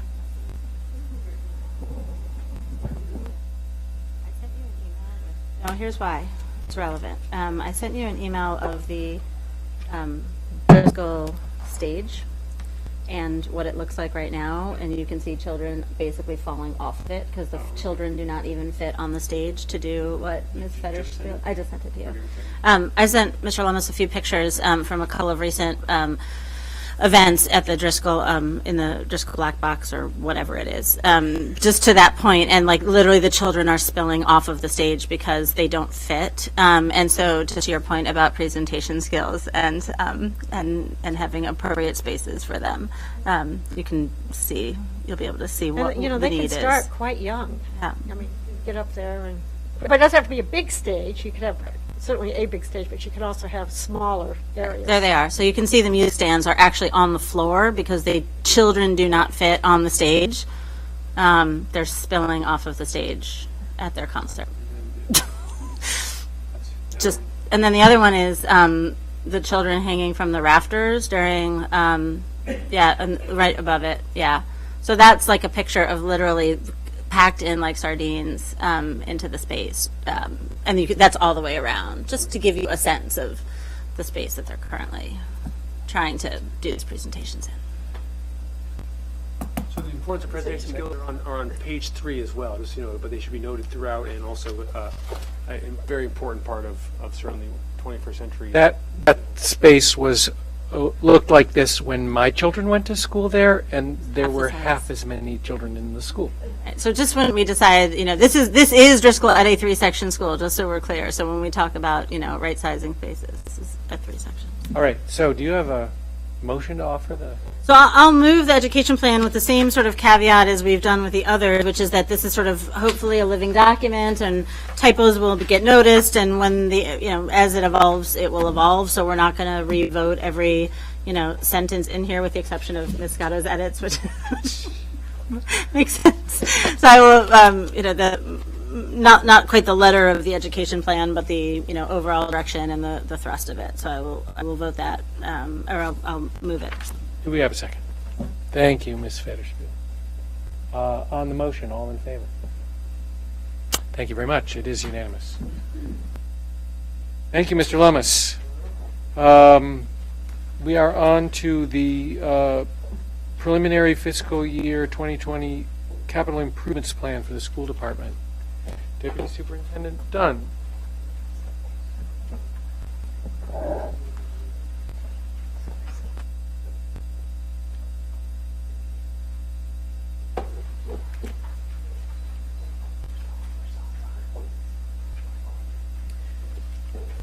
So a few days ago, I emailed out, I don't copies got made of the 5-year plan that we've been working on. Matt Gillis, Charlie Simmons, and the capital subcommittee have been working on and developing a 5-year capital plan for the school department. And there are, and also at the same time, the town issuing their sort of their capital improvement plan summary for FY 20 to 25. We've reviewed, the capital subcommittee reviewed each of the projects. There, just to highlight a few of them, in terms of the school committee, we've had an increase in the amount for furniture for our schools of $10,000, and Matt Gillis is working with the principals and the curriculum coordinators for sort of the, with the extra $10,000, things that we've, similar to, for example, like Alicia Mitchell, the arts department, is that she periodically needs to replace a kiln or periodically needs to replace something that is sort of a long-standing piece of equipment, is to sort of begin to incorporate some of our curriculum coordinators 5-year, 10-year kind of replacement cycles, particularly around, we did a lot of work at the high school fitness center in replacing some of that equipment over in the last couple of years, and flooring there. Also included in the CIP to highlight is, in terms of our projects, is debt. There's an assumption around debt for Driscoll and Baldwin. Driscoll for $100 million, Baldwin $82 million are the current sort of standing numbers. There's also included $2 million in feasibility and schematic for Pierce in preparation for the MSBA votes and process that we'll be undertaking this year. And classroom capacity has been increased because we're going out to bid, and we're currently out to bid with an RFP, and anticipate that our lease payments are going to be increasing. So we have some additional funding in that.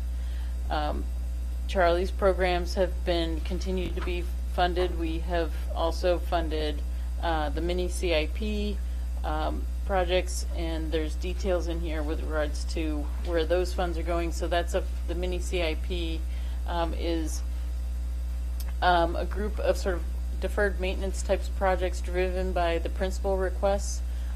It's partially funded by CIP money, and then the other portion of funds are coming from the rental facilities account. So if you remember, we have made a change with the rental facilities at the ending balance in June will flow to free cash, and then that amount will be added to the mini CIP to reflect that our renters actually are contributing to the wear and tear in our buildings.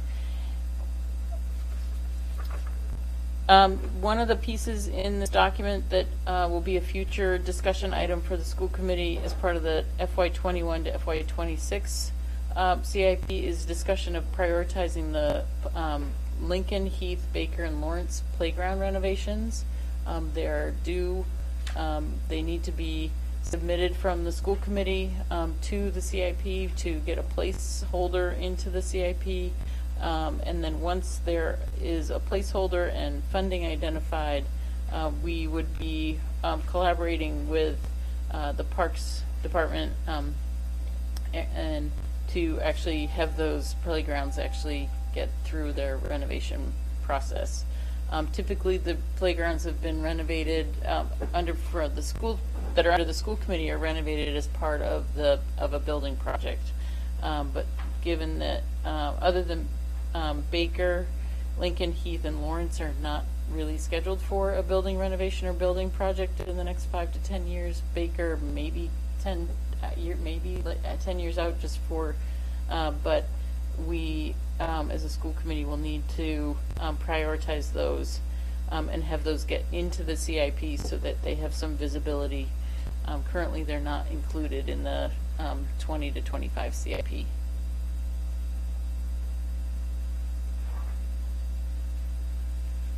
Any question? Question? I had a question, but so how does this map to?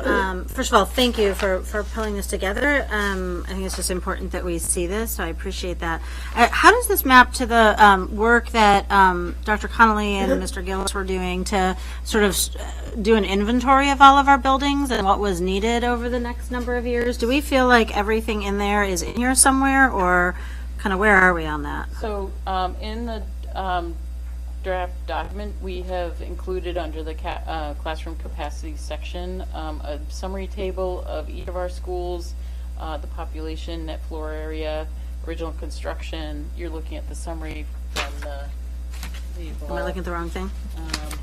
so let's, I could be looking at the wrong thing. Does someone else?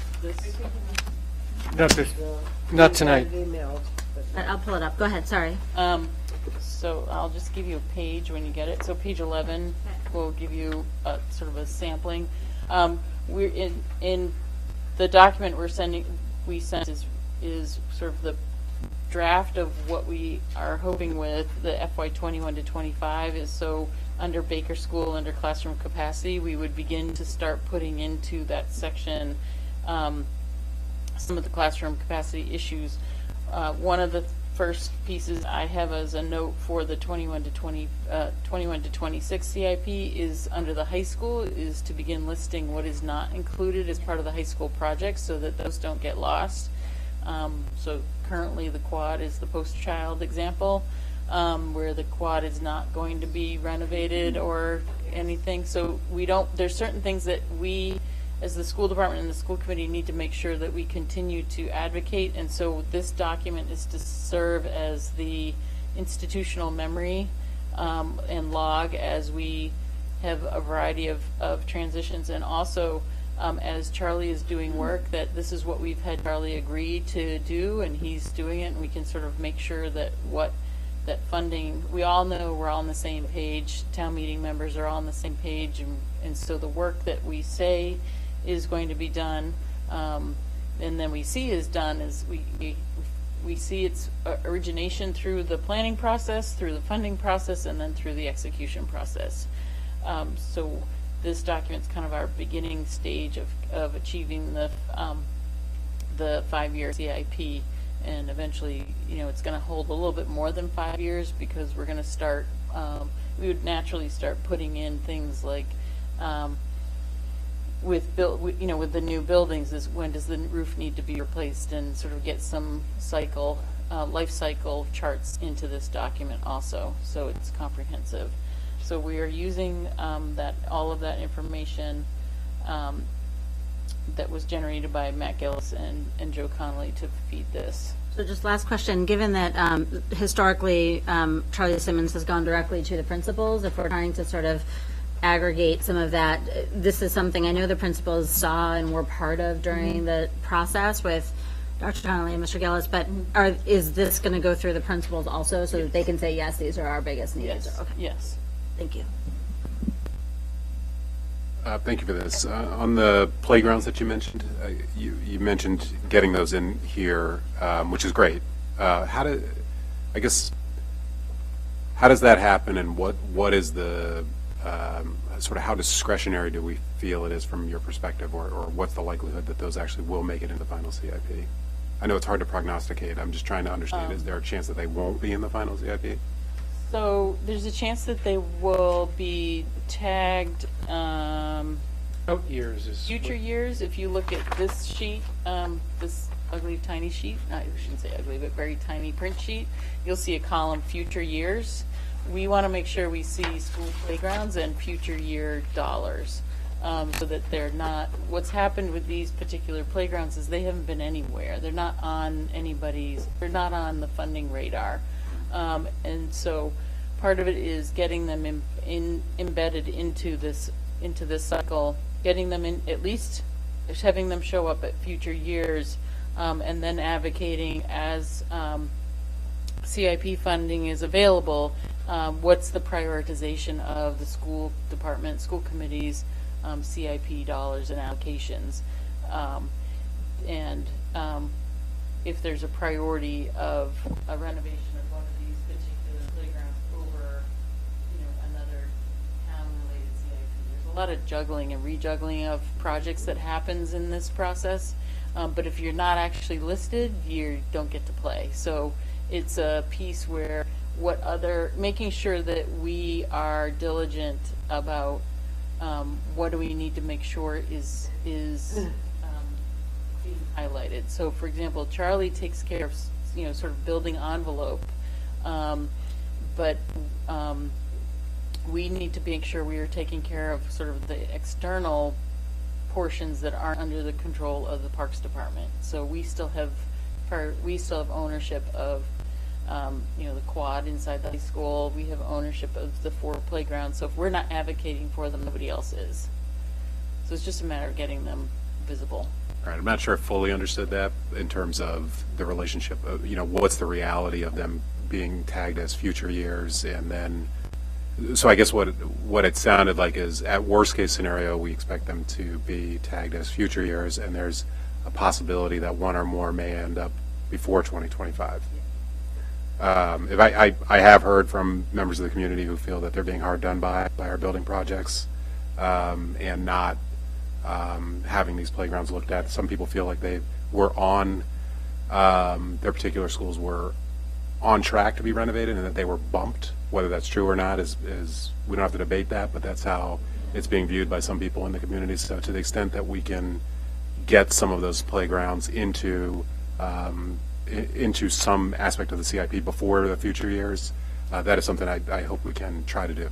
So one strategy to doing that is as you have overrides, whether they're debt exclusions or operating overrides, is to ask for a playground to be put into one of those votes, so that you have those funds raised sort of as part of the process or part of the override process, so it accelerates it. So that's potentially a strategy that the school committee could ask when those types of votes. So, if as Pierce comes up, or as Driscoll or Baldwin comes up, you could potentially ask and prioritize these playgrounds and ask for that override piece as a debt exclusion or a CIP override. It's not envisioned that that's the only way that it could get it's into just one additional way. Right, that's just one tool. Outside of the CIP that you can get money into the CIP. Right. Okay. Understood. Thank you. So, following up on that, we don't have the playgrounds in there now. They're not in the 2025. And the reason we didn't put them in? We missed all the deadlines. Okay, so we have to make sure, and the first deadline is when? Okay. Which is why this document, this larger document, I have them included in here so I don't lose them again, so that when I submit this into Melissa, she's going to see them, and I embed them into our request process. Okay. All right, thank you. Go ahead. Can I just ask one other question? I'm going to the page where the monies come in, the grand total by source. And I'm looking at the first line, A, free cash. Yeah. And for some reason for next year, it's at 9.8 million, and my understanding was that free cash was at 11 million or close to 11 million. Right, so the dollars between the 9.8 and the 11 million, there are 3 other items that get funded as part of the free cash policy. So that's where those funds went first. So there's no property tax that's going into this line item. It's just the free cash? So. I think it's all free cash. Okay. And overlay. And then one other question. I think if I'm reading this right, So 1, 2, just, 3. can I go back to the property tax, because Yeah. I'm looking at, there's certain things that just, so property tax would likely, oh, she's got debt exclusion, so, never mind. It's, for 20, it's overlay and free cash that's part of the 9.8. Right, and it's down from 14 million the year before, even though we had less free cash the year before. It might be interesting to ask the question. I don't know if there was any debt that was not exempt, and so non-exempt debt would be part of property tax. I see. So at the last line on that same table, you see debt exclusion. Mm-hmm. No, I understand. That's the high school and any other project that we've had along with that. The last question I have is CDBG. There's $1,270,000 from last year, and they have zero this year. Is that because they don't know what it's going to be, or because? Committee's meeting next week. I think it's $1 million for something that's available. The recommendations, preliminary recommendations, have been circulated by staff, and they're going to be there's two meetings coming up to review the recommendations. Okay, but that's just that part of the CDBG is just for capital. It's not for, because there's a 15% that we can spend in CDBG for services, for programs. Not we, the town, can allocate. Correct? All I know is $10,000 hits preschool or pre-K, and I don't know anything outside of that. There may not be CIP projects that are included in the recommendations. I don't know. No, there has to be. I mean, there is. They do the, Okay. my understanding is they do all sorts of potholes and streets and sidewalks in certain areas. It's just not filled out here. It's just not filled out. Okay, that's what I was just trying to understand. Sorry. Yeah. Okay, question. So when we're talking about trying to get in I'm going back to the playgrounds on the, where will that go in? Schools or in parks? Let me pick that up. It will go in as schools. 'Cause they- Even like even Lawrence? Because Lawrence is A park. parks. But there is some. How does that work? Small amount that's on the school land. But, yeah. But that's what I'm just wondering, like where, like in which on which of these pages? Like would it go under parks and playgrounds or does it go under? It will go under school. My understanding is that it will go under schools, and it doesn't mean that parks won't have a place and a help and assistance to getting the playground done.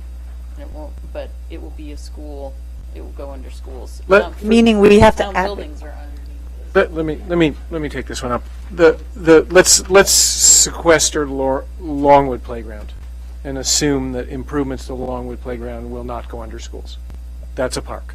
So improvements to Longwood Playground will go under. That's a park that will be improved as a park. But do we need to be the force that advocates for Longwood Playground to get on to the future years? I don't believe so. I don't believe so. Because the Cypress Playground is under parks. Yeah, it's a park. Lawrence, okay.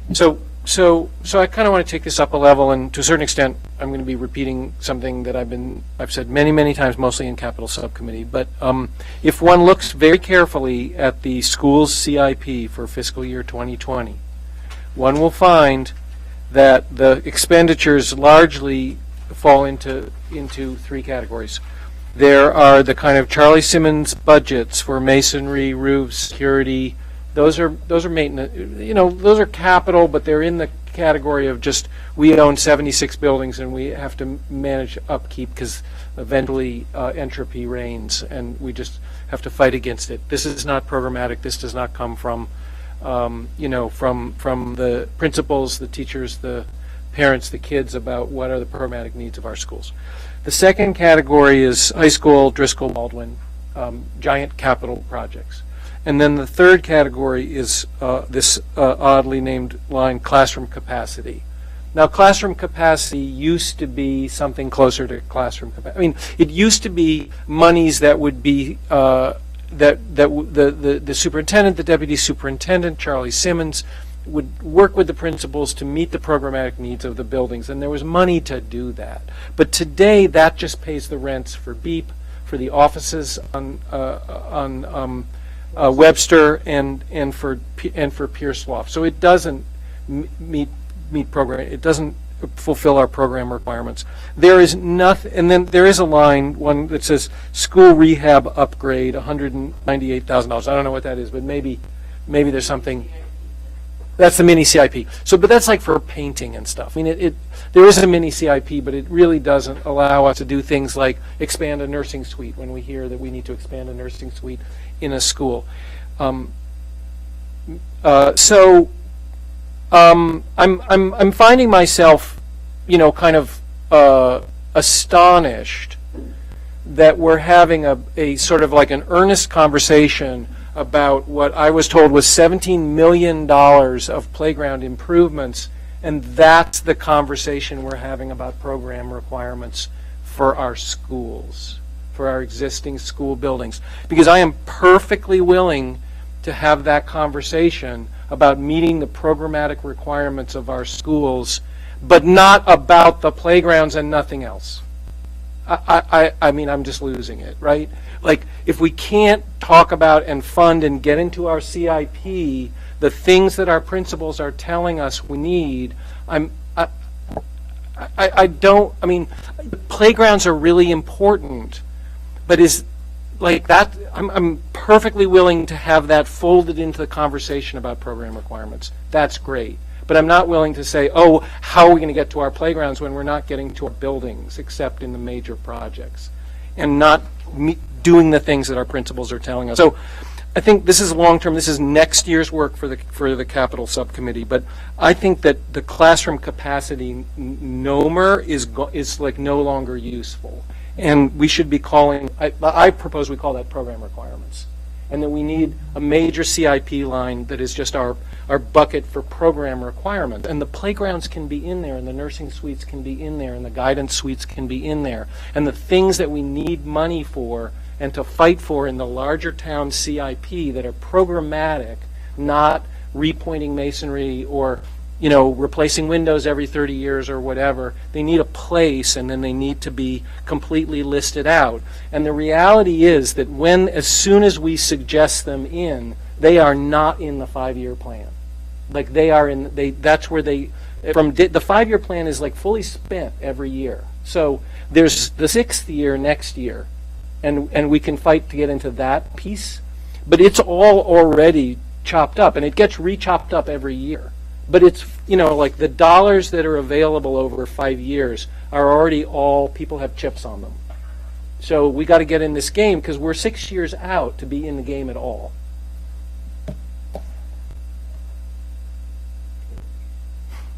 I'm not exactly sure what to take from that. Are you saying that, I mean, that it's everything, you know, I don't think any of us were talking about playgrounds with the idea that those are exclusive of anything else that we need to do. If what you're saying is, and I'm not exactly sure what you're saying. You're saying do all this other stuff first, and then playgrounds come later. I'm not sure I'm behind that. I don't exactly know what you're trying to express. I'm saying that none of this, not just playgrounds, nothing our principals have asked for are they're not on this page all the way out 5 years. None of it is on this page. Not a single nursing suite, not a single whatever it is we need and our principals need for 5 whole years. We are not in the game for the needs of our schools beyond, because we've been asking for tens and hundreds of millions of dollars for major capital projects. So it's not like schools aren't getting capital money. I mean, thank you, Brookline, right, for the high school project, for Coolidge Corner School. So it's not that.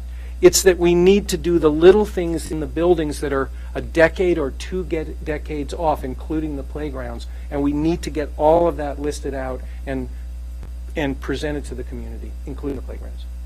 That's what I'm saying. Is that better? That is better. Yes, thank you. Mr. Perlman. To your point about building improvements, at the last school committee meeting, there was a presentation about Old Lincoln and how the gymnasium was going to be converted into 2 physics classrooms. From where in the budget is that coming from? Would that be classroom capacity, school rehab, the high school? It's in the capital budget for the high school. That's a part of the swing space line item for the high school. So $2 million help for swing space needs, and so it's a small expenditure to make that happen out of that part of the capital budget of the high school project. So I have a question that I will ask without being recognized. The item building envelope fenestration of $1.5 million. Do you know what that? And it's for next year. Do you know what that's for? Because I don't remember hearing about any windows being replaced or envelope.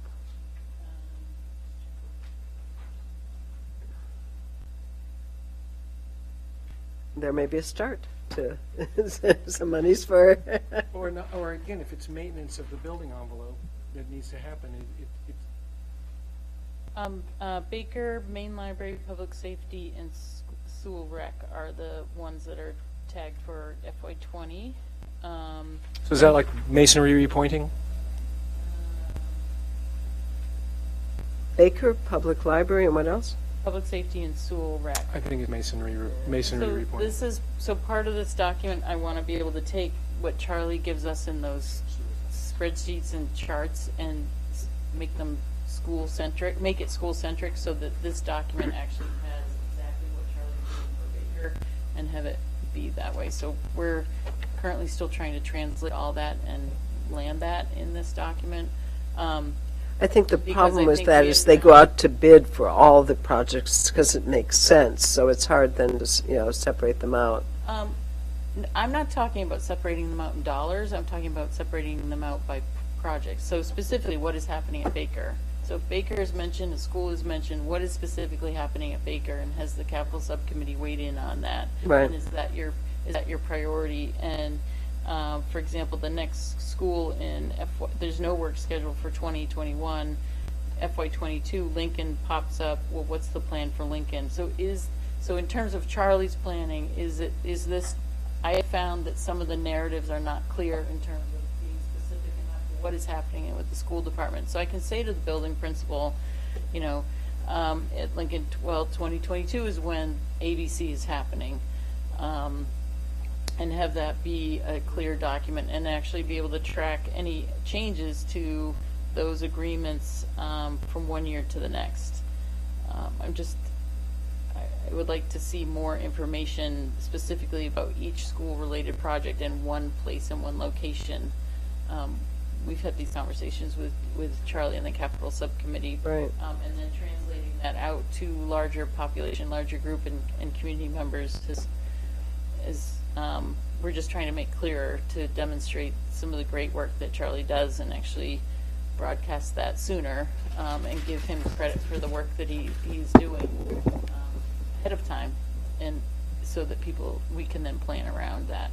And people Okay. I would note that some of the projects and the great work Charlie's doing is of greater interest to principals than others, like something like $1.5 million for masonry repointing. That's like a 30-40 year cycle, and a principal might say, if you want to wait a couple years on the masonry, but repave my playground, repaint the lines on my, do something that, or put air conditioning on the west side classrooms. That's what I care about, but that there also needs to be, it's why I sort of suggested that we focus on program requirements or classroom capacity or whatever, and that it be in a separate, because we're not necessarily, the whole town, have a commitment to maintaining our buildings, and we're not necessarily, don't want to necessarily commingle those. Like there's a certain amount of money that's for roof replacements and masonry repointing and stuff, and yeah, we can slow down on that if we have other compelling needs, but we also want to fund those compelling needs in a reasonable way.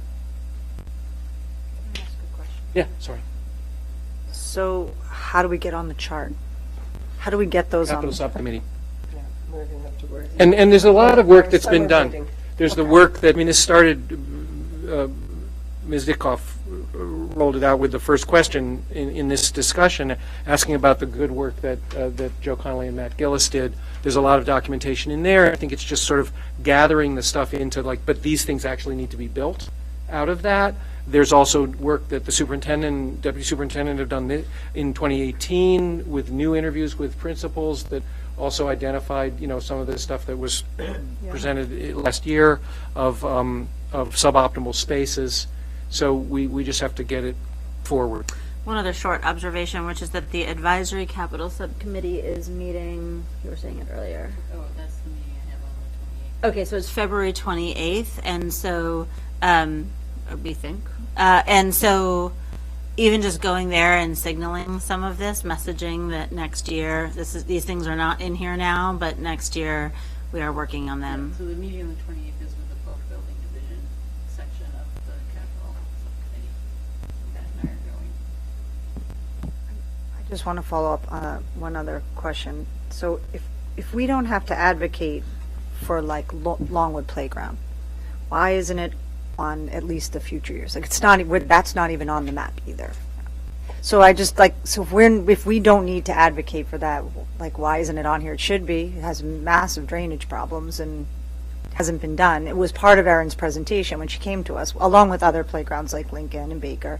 So I'm just wondering, because I don't know the answer, if that isn't something we're supposed to have to advocate for, it's not on here. So is there a role for us to play in doing that? I don't know. I mean, I know it's just a playground. I think but- as a neighbor and a parent of a kid in the community, you'd probably go make public comment at the Parks and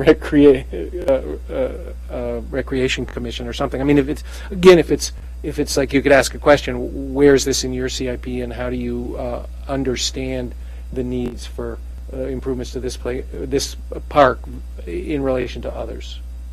What's the rationale?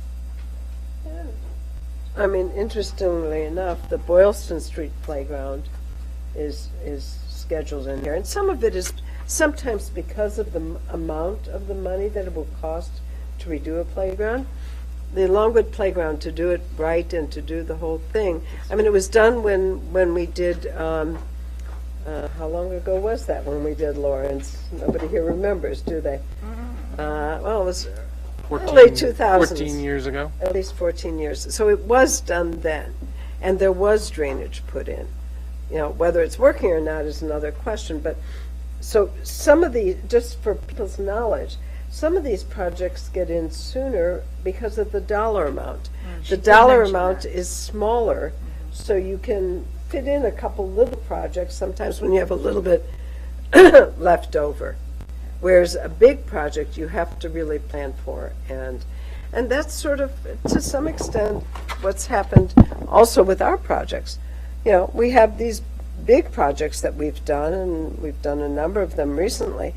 And, you know, so once more, the issue of where does the money come from and go to? And, you know, yes, we do the playgrounds and do them wonderfully when we do a new playground. Witness Runkle, Coolidge Corner School. I mean, there are some great playgrounds. We did some work over at Heath when we did work there. Obviously, still there are needs, and some of the older schools who are getting closer to the 40-year or 30-year timeline, you know, then it'll be a, you know, sort of, when we do the school, we'll do the playground, but it should happen before. I am going to let you have the last word on that and the first word on our next agenda item. Oh, okay, I get to keep it. And Approval of the EDCO Collaborative Articles of Agreement as amended. so I'm afraid to say it, but this may be rather quick. Just to explain, when the state reorganized all the collaboratives and put them under the Department of Elementary and Secondary Education control, they also required articles of agreement of all the participating districts.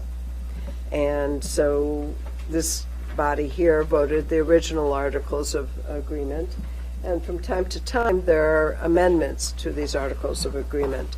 And one that we're voting, I'm going to ask you to vote today, has to do with the removal of Winchester from the EDCO Collaborative. Winchester gave notice appropriately a year ahead of time. They paid their dues during that year and then withdrew. But they can't withdraw formally until all the member districts vote them off the ship, or whatever you want, say that it's okay to go.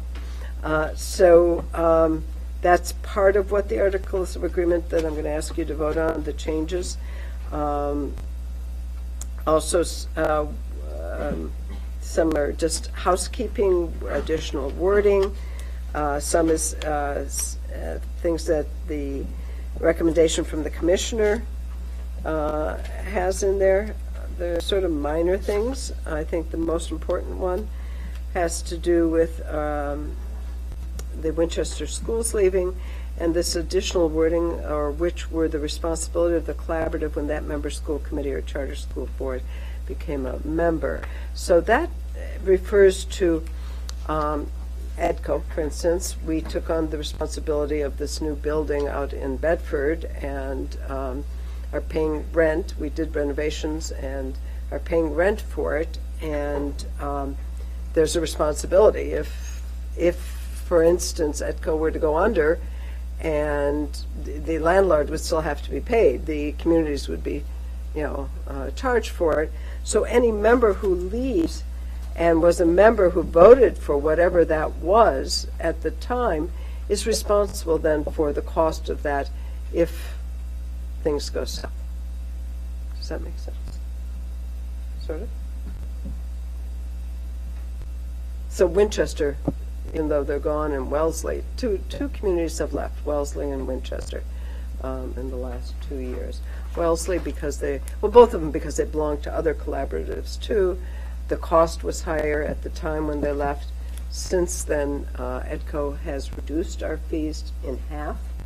So we're paying $16,000 a year to be a member of EDCO and get the benefit of being a member of IDEAS and the professional development and member rates for any special education students that we have there. Any questions?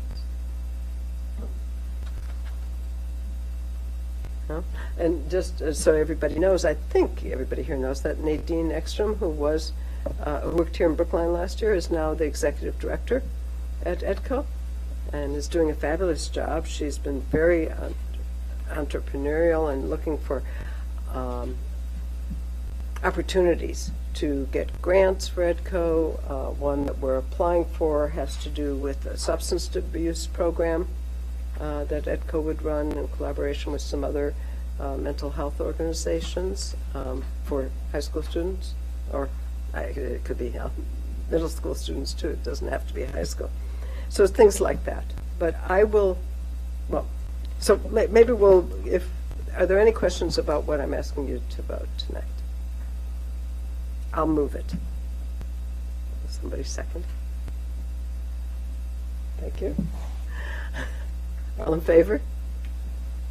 Any opposed?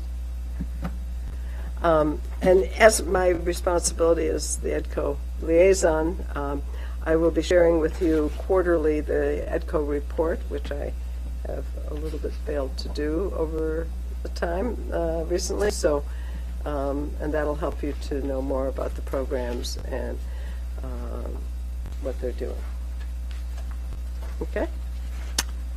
Thank you. I kept to 5 minutes.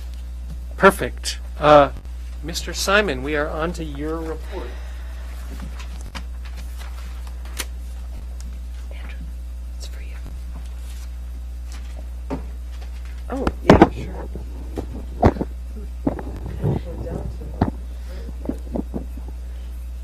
So in the past few weeks, a lot has happened in student government at BHS. Faculty Council invited Student Council to a lunch and an after-school meeting, which we hope to continue on a monthly basis so that Student Council can present our ideas to Faculty Council before we present them to Legislature. Faculty Council is an interesting resource for us because the teachers tend to be a lot less supportive of student ideas than Legislature teachers, which is important when we're legislating for the entire teacher body. Last week, Legislature passed a major election reform amendment that has been in the works all year.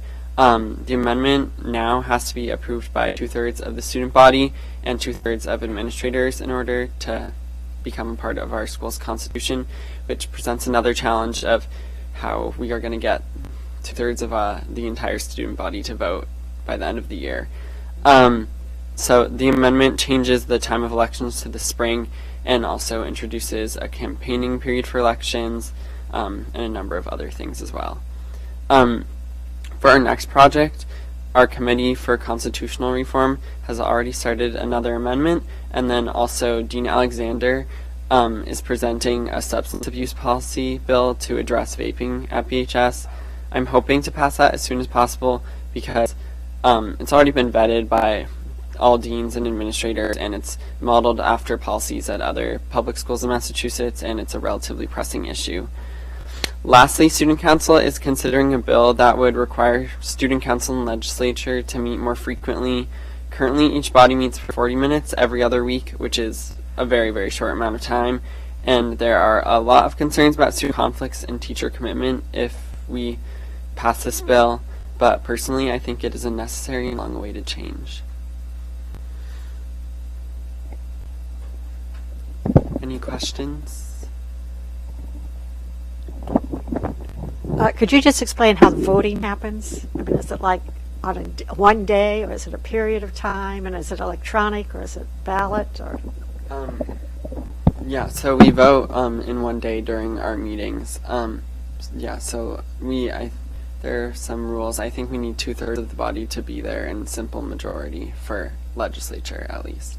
But for the whole school to vote, I feel like we'll have to do online voting. I don't think it's specified in the handbook or in the Constitution, I guess, how voting for the amendment exactly has to happen.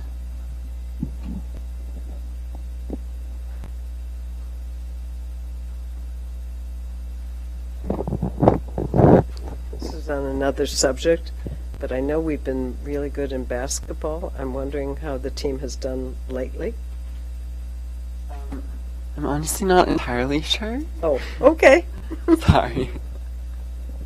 They're still doing fantastic. Oh, good. Okay, thank you. Superintendent's report. I actually have an update in my email that I'd be happy to get in addition to this on athletics, on a variety of athletics at the high school, so I'm happy to grab my computer and share that with the committee.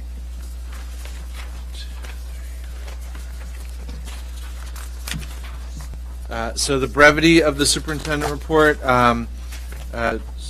should not be interpreted as a reflection of the time for each of these, portion of the report. I think most importantly, over the last month, I wrote over the last 2 weeks, but really since we came back in January, Lisa Richardson, our Human Resources Director, and I have been working across 3 school communities with search committees of 15 to 17 people at Lawrence, Coolidge, and Baker to review resumes of principal applicants, select resumes, write questions, and complete first-round interviews. And so I'm happy to report to the committee that as of today, first-round interviews are complete for all 3 schools, and second-round interviews are complete for Coolidge and Lawrence. Baker is in process, simply because the Baker search started slightly after Coolidge and Lawrence. As a part of the second round, so I say second round interviews are complete. I think that there's an important caveat to that completion. The physical second round interviews are complete, but both Ms. Richardson and I are involved in very in-depth reference checks for all of our candidates, and that's a really important part of the second round. I'm working, Ms. Betsy Fitzpatrick and I are working with each school community to schedule times for public sessions, public meetings, where parents and guardians and staff both have the opportunity to ask questions of the candidates and provide me with feedback. Those are not finalized as of today, so I don't have the schedule, but those will begin immediately following February break. The goal of having 1 to 2 of the schools potentially start the week after February break and then complete them the following week. They are both morning and evening sessions, depending on the preference of the school community. So I'll be, once those are scheduled, I will share with the committee. So excited about the progress. We've had excellent pools of applicants, and really very important to share is that each of the search committees has been fantastic, wonderful to work with, very thoughtful, in depth. I will just add that I proposed to the committee or asked for endorsement. Thank you. To include students on the search committees, and the students have been exceptional in the crafting of questions and the follow-up questions that the students ask, and have added such a critical voice to this first round of the search process. So Just kudos to the work that all of our educators do and all of our families do. The group of 7th and 8th grader students have full voice with a group of adults in a search process and ask really powerful and in-depth questions. And then student questions have ranged from how do you support student advocacy, how do you support students pursuing their interests, how do you respond when students want to have a walkout and engage in civil disobedience. So really great questions that the students included as a part of the search. So that work continues, and again hope that the next round of public forums can be completed in the 2 weeks after February break. But again, given the timing of schedules, it could take longer. But I want to continue pressing forward at as breakneck pace as possible, because it's important in searches that you continue moving so that candidates do not accept offers that they may receive elsewhere. And so were candidates asked to pick the school that they want to apply to? Could they apply to several schools? I'm curious. People could apply to wherever. I have not shared with the search committees, nor am I sharing who applied to which schools and what crossover there was. And I think it's important that each school community vet the candidates as how they potentially match with that school community, and don't feel the pressure to compete with another. Well, we have to rush because someone else is considering. I mean, the assumption is that candidates are applying and are applying elsewhere, right? There are 300 plus districts in the Commonwealth. They're likely pursuing other options, and so. Did our candidates come from both outside the system and within the system? Okay. We had anywhere from 25 applicants to close to 40, depending on the school. For the total 3 schools? No, for each. So yeah, the range was 25 to 40.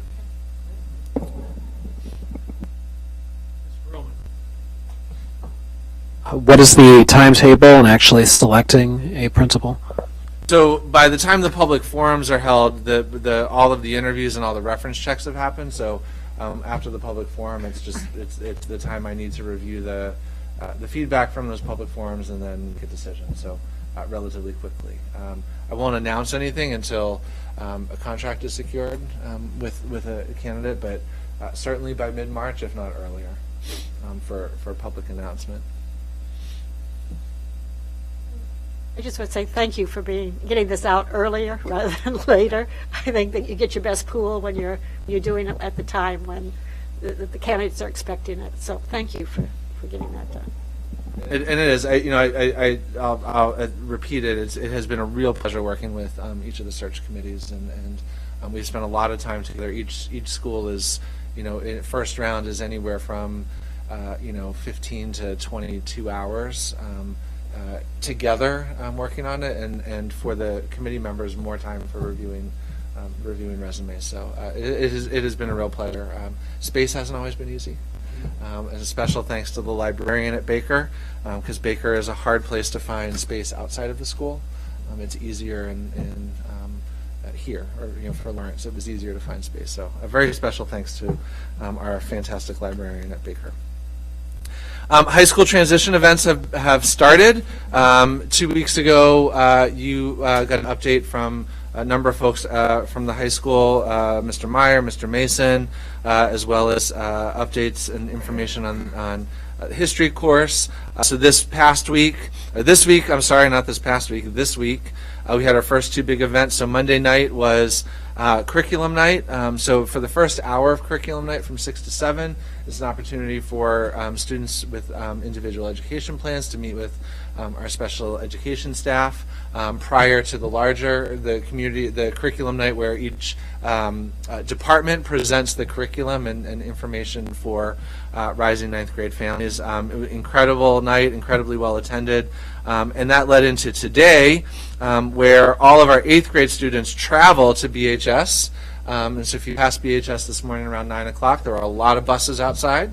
All of our 8th graders travel to BHS and see performances from the various performing visual arts departments. and career and tech ed. So our eighth graders get the opportunity to learn about what are the course offerings, how do you access them, which courses require auditions, which ones don't, who do you go to if you have questions. I was able to make it there for a part of the presentation, and students were able to see the advanced dance class, and then hear how you enter into the dance program, the choral program, the a cappella chorus performed, and talked about the variety of different vocal groups, and then it's not the jazz band anymore,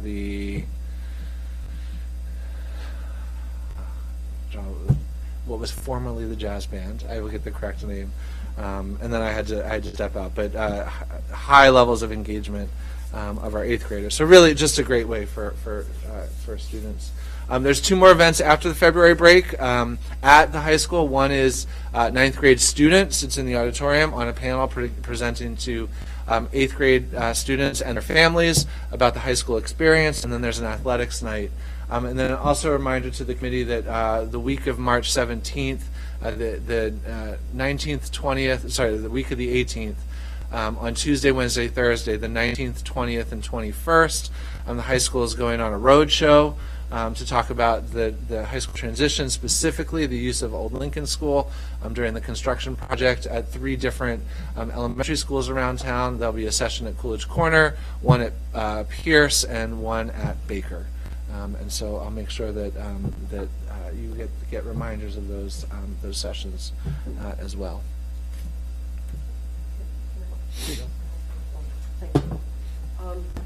I think this is fantastic.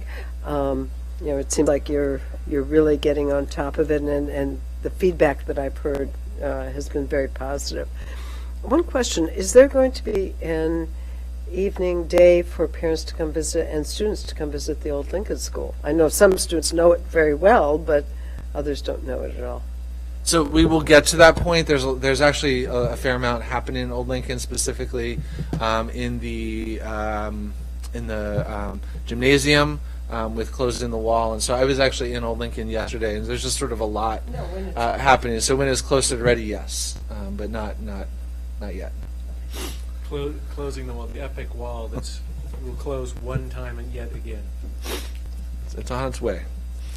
And then I wanted to share with the committee an update on leadership team work that has begun, and this is linked directly to the work that Dr. Warnham has started with the district leadership team and will be doing more broadly in the district. So on Monday, as you know, every Monday principals and senior leadership, senior staff meet.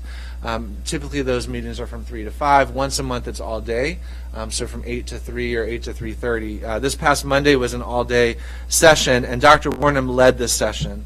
And it was specific professional development, a day of professional development, the beginning of a multi-day course that Dr. Warnham's leading on cultural proficiency.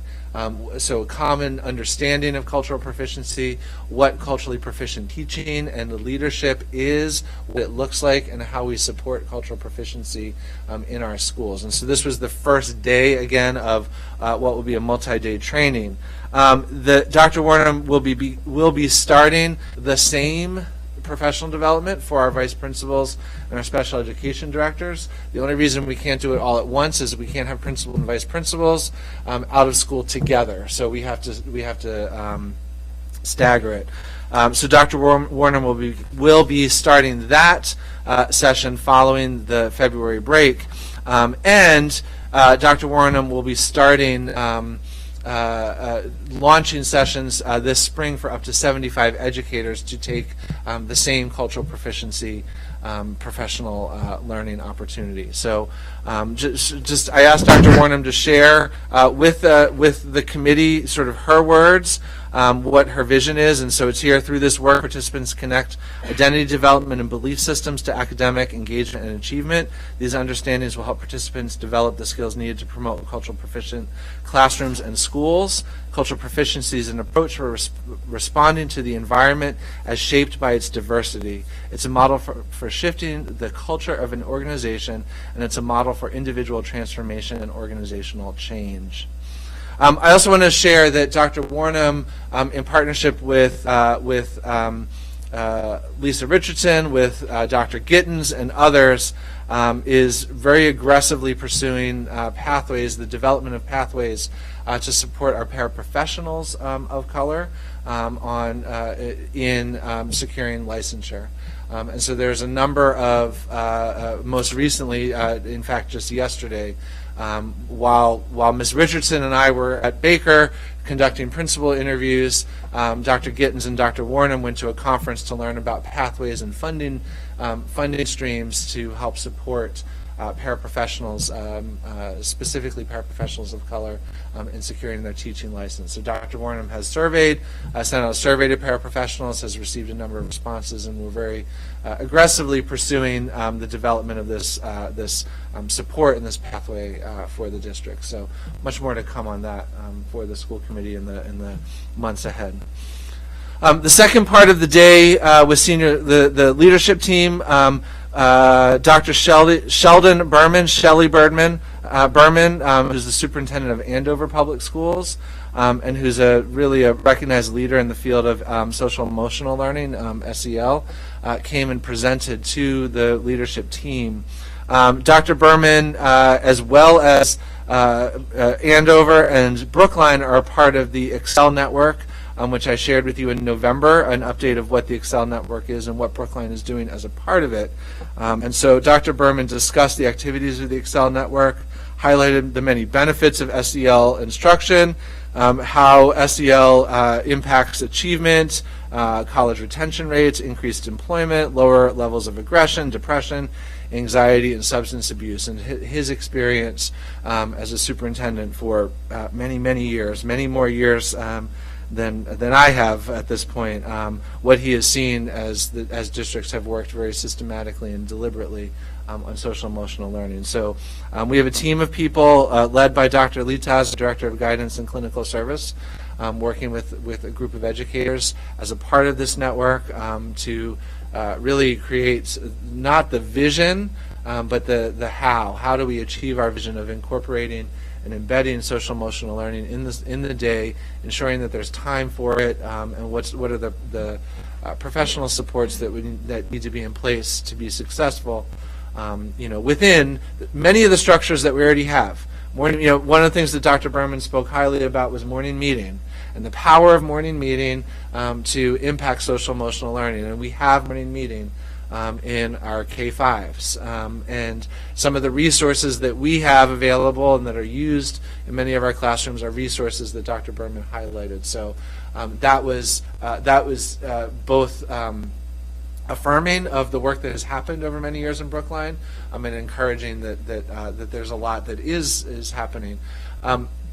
Dr. Berman talked about ways to incorporate text in literacy as read-alouds, where you're discussing topics that are really important for social emotional learning. So it's great for us as a district to be a part of this network, and I look forward again to bringing more specifics to the committee via Dr. Litas in her work about specific steps that we will take. How we use morning meeting, how we can use opportunities within curriculum that we already have in place. What are opportunities in middle school? How does high school advisory support this? And what might we need to do differently? So, Can I make comment now? I'm really excited about this work. I think that the social emotional learning piece is really, really important for our students. So I'm really excited, and I'm looking forward to hearing what that how-to might look like and that consistency across schools through the morning meeting, and sort of like, what does it look like for new teachers to Brookline, and how do we get that consistency? I just think it's just so important to help our kids access the academics. They need to have that social emotional piece. So I'm really excited about this work. So I'm looking forward to hearing about it more.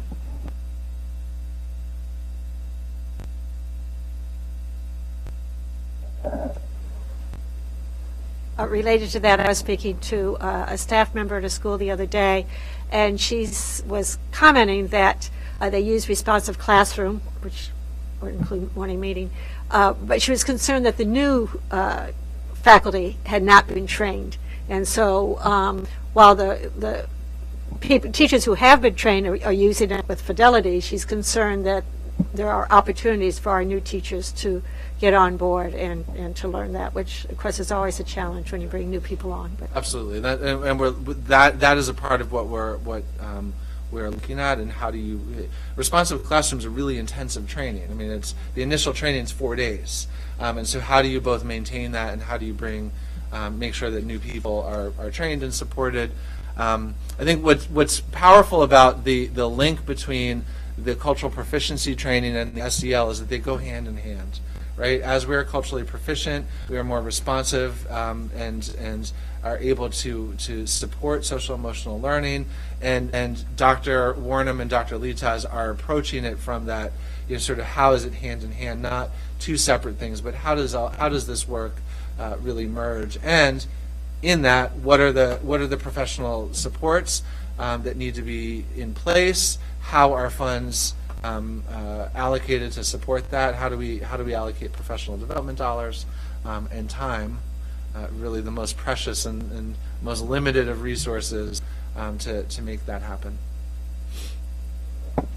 Can I just jump on to that conversation, and just in this whole, a lot of conversations that I have are about the number of initiatives and sort of like how do we streamline that, and I streamline it, and I really like this idea of trying to see where things overlap and how we can sort of work synergistically, to use a word I don't really like, to try to maximize that time that we have, especially when we have that sort of that week or a few days before school starts, to work with staff and get them tools. Like, this is a great toolkit for our teachers, and so I don't know. So that's a lot. There's a lot of moving parts. So I'm really interested in hearing about what that looks like on the ground.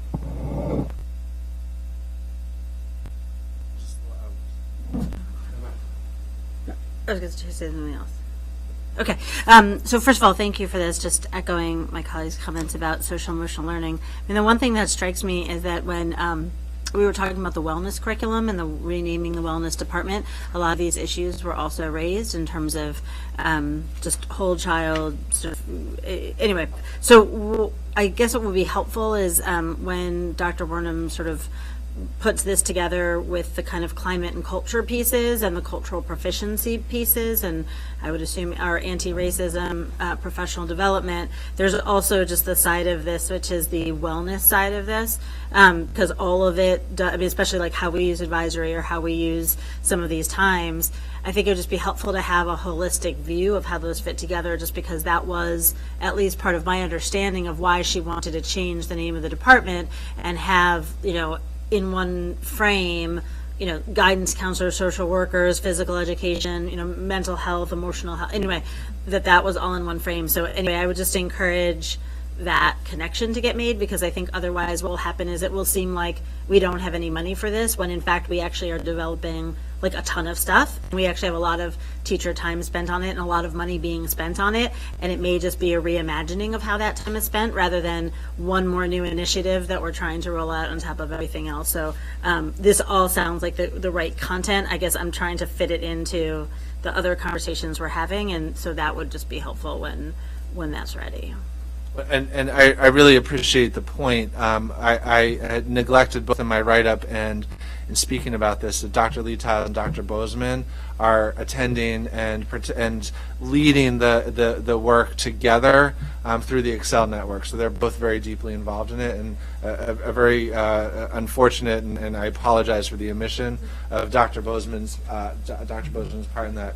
Because to your point, what is so important is that we have a lot of the structures and time. It's how we are using it and making the choices of what's the priority for our time, and not, 3 new things, but here's what we have, here's how we're going to support it, because the professional development has happened for X years, and it's in this part of the school day, supported by our wellness educators, or supported by our guidance counselors, or by principals, vice principals, and how does that all sort of come together? What's the interconnectedness of it? So I thank you.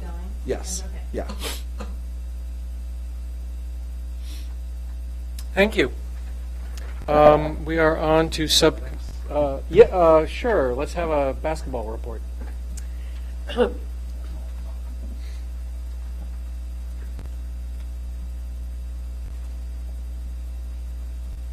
There actually is a game tomorrow night. I did notice that at 6:30, I think, at the high school, for anybody who might want to go.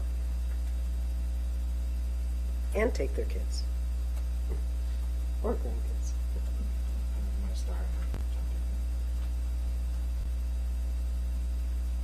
There it is. All right, so Junior Squash Nationals, Brookline Girls Varsity finished second in their division. We have the Bay State Conference Indoor Track Champions. Individual champions were Jamie Chamberlain, the 55-meter hurdles and the long jump, John Diaz, the 1,000-meter run, and our girls 4x20 meter relay, 4x200 meter relay team. Sydney Pasley Harris, Annabelle Cloney, Sarah Schlossenberg, and Chamberlain, and boys and girls tracker, indoor tracker competing in the D1 states. They did today. Our cheerleading team won the co-ed division of the Shawsheen Love Invitational. Our wrestling team, BHS was crowned 3 sectional champs at the D1 Central Wrestling Championship. Luke Albanese, Abe Spurlock, and Daniel Solomon. The Warriors also had 3 second-place finishes and 4 thirds, and will send a total of 10 wrestlers to the D1 states this coming weekend. Boys basketball remains undefeated at 17-0, with 5 games remaining before the tournament time. Boys and girls hockey are still alive for tournament qualifications. And the swim team, the boys, compete in the D1 states this Sunday on the 17th. Good. That's terrific. I mean, that's really great. I know some of those we tend to go many years in a row, but some are new ones. The Squash Nationals is really impressive. What would be great is if we could get that out into the tab. Maybe we could send them a press release and let them know. Thank you. I think some of it has appeared in the tab. I didn't read this morning, but I didn't see it. didn't see it today. That's possible. Ms. Ditkoff, is there a finance report beyond the earlier conversations? No, just a reminder that, so we met earlier this evening to talk about the budget, which we won't go over again. There's going to be a variety of advisory committee reviews of our budget leading up to town meeting. Both the advisory schools subcommittee, which traditionally reviews our operating budget, and this year we do have some questions from the advisory committee, administration and finance subcommittee that deals with sort of the structure of Brookline government. And so they have some questions just about some of the line items that appear to be school related that are outside of the school's budget. There's some line items, there are other issues that cross the town school budget lines, such as how are we thinking about revolving funds and what is the audit findings and all that sort of thing. So that will probably be coming up as well. And then the only other thing I would say is that a number of weeks ago, we voted to put the food services out to bid. I haven't had an update on that. I assume it's going forward since we're in the middle of February, but I think we're docketing it for our end of February meeting. So hopefully we'll have it's docketed for then. Okay, so presumably Ms. Dunn presented a timeline a couple weeks ago, so I assume we're on that timeline because I haven't heard any different. But at any rate, that's it. That's all I have. Just to follow up, I did see it was docketed, but I just saw for a management company. I didn't see for a food service director. So that we can post where Ms. Dunn is and our Ms. Dunn is working on job description. We can post that ourselves. To put out the RFP requires a vote of the school committee. I see. Thank you. You're up, Capital. Thank you. So some of the things some of our capital projects we've talked about.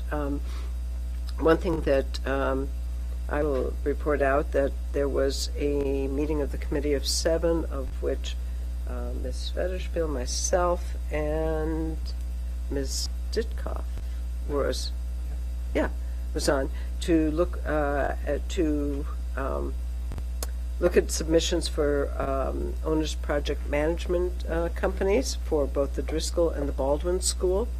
We put out the RFP. There were, I think, there were 5 submissions. On Tuesday night, we whittled it down to 3 companies. I have their information here if anybody's interested in looking at it. The 3 are NV5, Left Field, and Hill International. We will be interviewing these companies on Monday from 2 to 6, and hopefully come to some sort of decision at that point as to who we might want to hire for OPM for both Driscoll and Baldwin projects. Before I go any further, do you want to talk about the Baldwin project? Is there anything that you would like to share with the school committee about Baldwin or what the meeting today? We met today. It's just one of our regular meetings. We're starting to look at the schematic designs. So we were looking at some doors and windows, but it's not in stone yet. We had a presentation. No.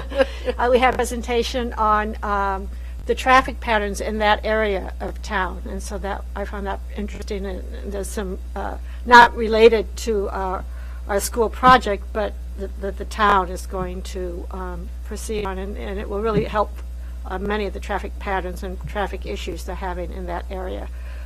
So I think that was about it.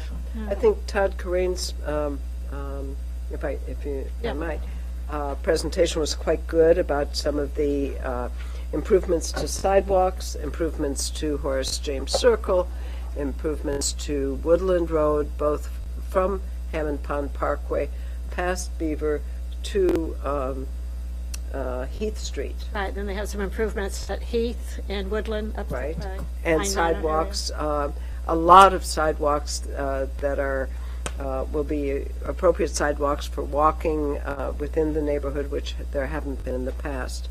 So all that really looked quite interesting. It's going to be presented at the Transportation Board on the 28th? Monday, maybe it's the 25th. Monday the 25th. So everybody's welcome to come and see the what Todd Corain and his staff have put together for the scope of all the work that's going to be done around the Baldwin School. All of which, from my understanding, would be done before the school is operational. That there's enough time to do the planning and the work once the funds are there. Okay, so that, anything else on Baldwin that I left out? Yeah, that's what I was just getting to. I just was looking for, no, go ahead, please. I had you down Driscoll and then the high school, so you. So on February, so a couple thoughts. One is, as Helen mentioned, we're doing the OPM. There's 2 sort of parallel processes that we're thinking about. One is for the schematic design and the dollar amount. So that presentation will be on the 28th, February 28th. A first look at that, and then any final revisions or final edits to that will be on March 7th. And then by the end of March, we will have a schematic design report, whatever that means. The other thing that's happening is we talked a lot about the design advisory committee for the outdoor site plan. There were 3 site plans that were presented by the architects, but those were just for sort of illustrative purposes only to get a rough dollar amount. So just for clarity, we're not deciding between a splash pad versus a basketball court at this stage. There'll be a whole process to do that. We'll follow the Parks and Rec process to deal with that outdoor space because it's such an exciting opportunity to create a brand new park in North Brookline. And so that process would start up after the override passes because there's a lot of work that would go into that and funds to be expended, and it doesn't make sense to do that until after those funds are available. The only other thing I would say is that there were lots of questions at the Transportation Board meeting on Driscoll about pedestrian access, bike lane, signaling, that sort of thing, and making sure that it was friendly to pedestrians. And I think it's just important that when we look at things, that we look at it not just where the car's going to go and where's drop off, but approaches from that perspective. And then the only last thing is that we've talked about the public process, just to kind of bring the public up to speed. Dr. Chalukdar has had the last set of floor plans. She had them up in the hallway, and one of our building committee members was standing in the hallway and talking about them about a month ago. Of course, they've all changed now. So we decided that after the February presentation, again, 26th will be the Driscoll Building Committee, and then 28th will be here to talk about schematic design and the budget amount. There will be new hardline drawings and on foam core in the hallways again, right outside the principal's office, with again one of the site council members holding court, answering questions. Dr. Chalukdar talking about them with the faculty, and we talked about a set of neighborhood meetings with abutters, with PTO, and with community members. So that's all sort of to come after we sort of land the schematic design and the dollar amount. So just for clarification, when do you expect to have the first cost estimate? Well, the Tuesday, which is the 26th, The final cost estimate. I guess. 26th is Tuesday. On the 26th. Morning. And the same thing is true for Baldwin? Baldwin's the 28th in the morning, I think. 28th in the morning. And then they're both, right, they're both coming, so Tuesday morning, Thursday morning, and then everything's coming here Thursday night together. Okay, great. One thing just to add, before I let you go on to the high school, if you don't mind, but since you brought it up, the issue of the design review committee for the park for both Baldwin and Driscoll, and any future school building project. We had a meeting with Aaron Schutt-Galentine, Ms. Sitkoff, Mr. Pollack, myself. Who else was there? There were a few other people there, but right now I cannot remember.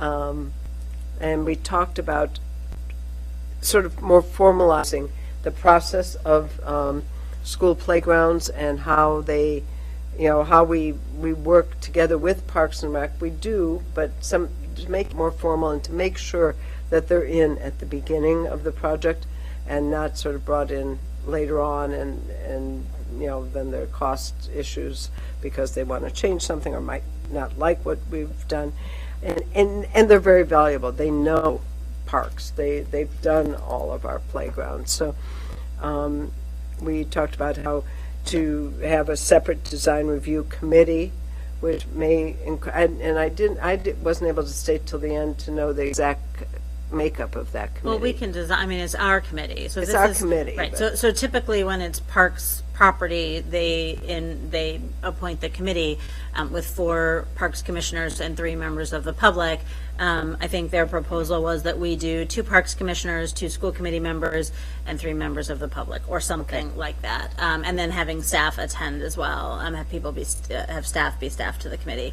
And that they were imagining a meeting in May and June, and then a meeting in September and October, and then to get it kicked off. So not trying to do substantive work over the summer when the community would not be available. But there would be public meetings and whatnot associated with that. But to make sure that this aligns with the building project and making sure that it can all be done in the right sequence and be part of the cost estimates of all of the building. Okay, and the high school? So the high school is on schedule and on budget. Budget has been reconciled between the various cost estimators, and they came within 0.5% or something very small, which is great. But then that was still, $1 million some dollars. So they had to go value engineer that out. But luckily, there was nothing that seemed to be anything other than finishes and linoleum or something. It was that sort of thing, screens. The schedule. Linoleum can be important for So- durability and something that can last. We could take out a science lab next time if you'd prefer. and leave the No, I linoleum. wasn't saying that. Okay. So I just wanted to share, sorry, there was one other thing that did come up, though. The MBTA discussions are proceeding along. still in, close partnership, lots of good progress. There's a set of documents that are going to the MBTA on March 15th, and so there's some meetings leading up to that are very important about the station, the platform, sorry, it's not a station, it's a platform, where the platform is and how it's all designed.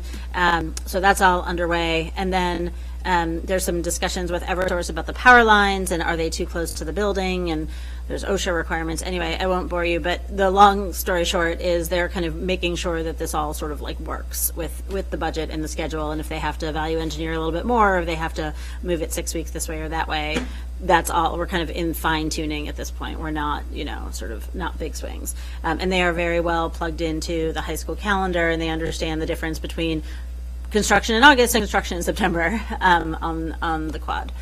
The one thing I did want to sort of share with you guys, I brought 6 copies. You have one here. Yeah, I think, David, you took one last night? Okay, so I have one also. So all the school committee, and you have one. All right, so the school committee members should each be able to get one. This will be updated and put online at some point, but just, I wanted to sort of give you a quick tour. Can I share with you, Mr. Perlman?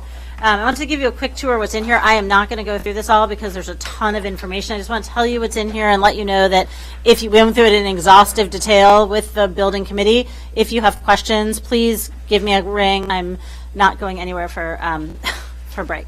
So there's a budget update if you want to take a peek at that. There is some key milestones in here if you want to take a peek at that.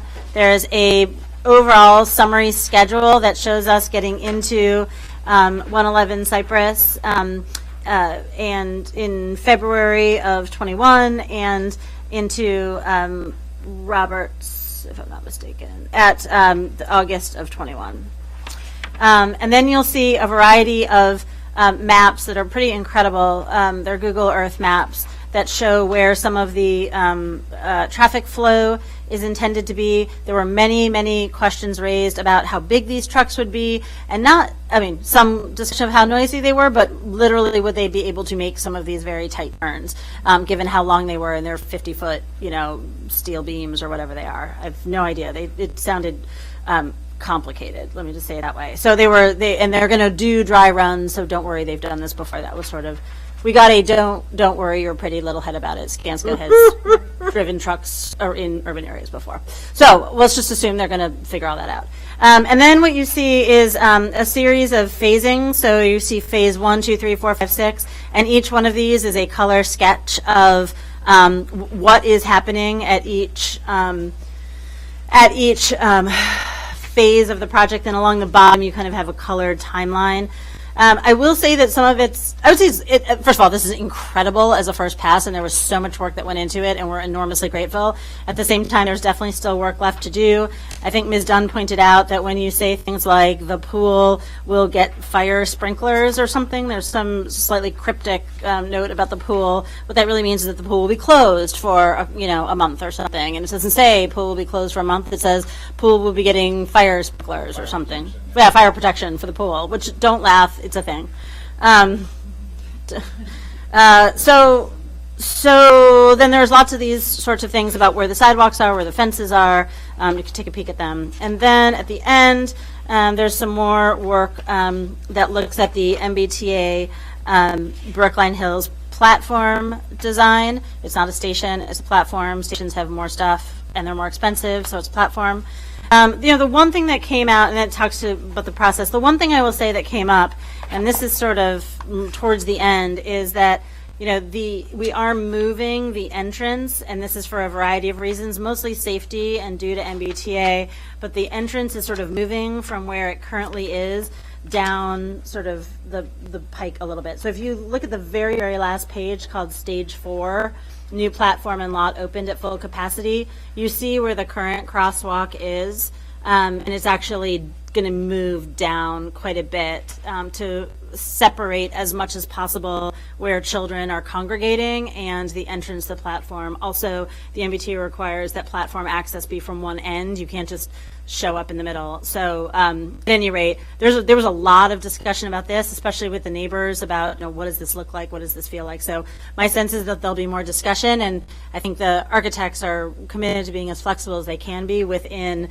the constraints of, the MBTA MBTA regulations. So more to come on this. This is sort of a first draft. We will get the final of this on March 27th, but just so you see what the first draft looks like. So if you have questions or things aren't clear, please ask me, and I'm happy to either tell you that it's a typo or answer your question or tell you I don't know either.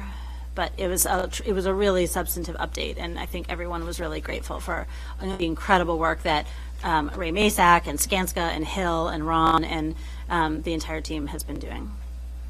I have one question.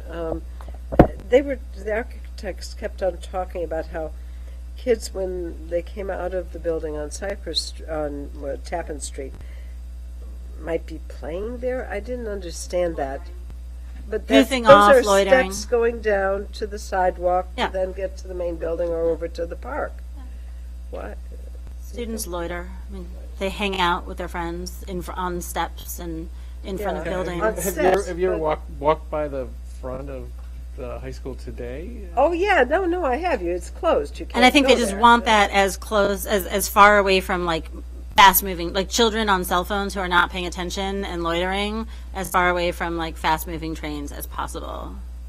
Fast moving trains. Well, not fast. MBTA trains, Okay. And sometimes fast. all right. Thank you. There's all sorts of details about Curtain Wall that I'm now, very familiar with. Maybe wants to know about Curtain Wall. But I suspect we don't want to do that. Don't you want to talk about how they're going to build over the platform over the train so that it's all done in a weekend? Okay. Yes, they are. Okay. I think that's all, unless somebody else has something else to add to. I think it's enough with the Capitol. No? Oh, no, I have one other thing. Oh, okay. So I just wanted to remind people that I'm on the Newbury Acquisition Committee, and we've met now 3 times, once weekly, actually. This group is moving quickly. The Newbury, I think I mentioned the last time, but in case not, Colliers is the real estate company that they're going to be using, that Newbury is using to put out an RFP for the Newbury College. I think it may even be out on the streets, or it was supposed to be today or tomorrow, the actual booklet that they're putting together. We are working with the monies that were given to us by the advisory committee on hiring some professionals to help us evaluate the site and help us strategically with putting in a bid for the site. Yes.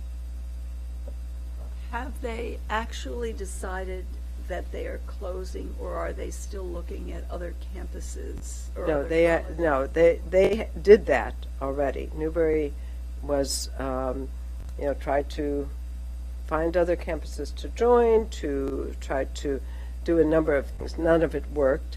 They have announced to their students and to the Board of Higher Education, which they have to do also. And they're doing a good job of closing, unlike Mount Ida that just sort of announced it one day to the next, I think it was. They told people ahead of time. They're working on placing all their students in other, my back here, placing students in other higher education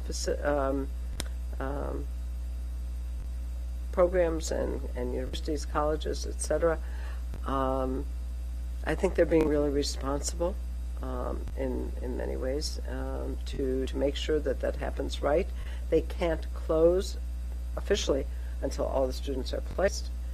And but after May graduation, the campus itself will no longer function. They may have some more people there through the summer just working on some of the details, and they're looking to sell it. There's issues that, because it's a nonprofit, the Attorney General gets involved, and it's complicated. I've learned very quickly, but we're optimistic,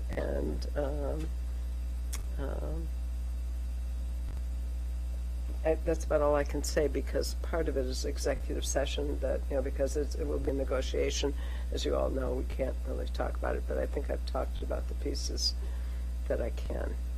Know if there are other competitors who would like to buy it? No, we do not know.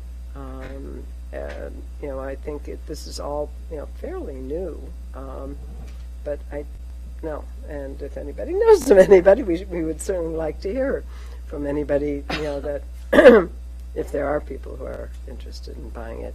It's an unusual space. It's actually, at one point it was talked about as 10 acres. It's actually 7.8 acres on two sides of the street, and different kinds of buildings, many houses, so that we took a tour of it, and it was actually quite interesting going through the Actually, we may want to look at it for our culinary arts program.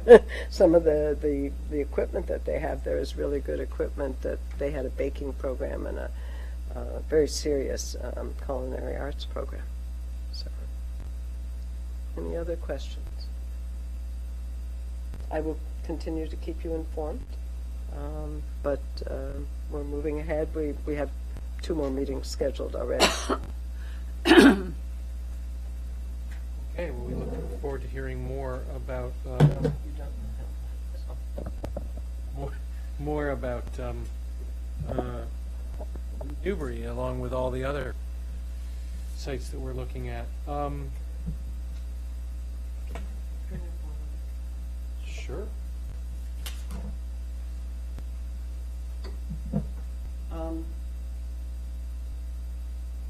One of the things that we probably need to think about in terms of the uses, though this committee is actually only assigned the acquisition of the Newbury College property, I'm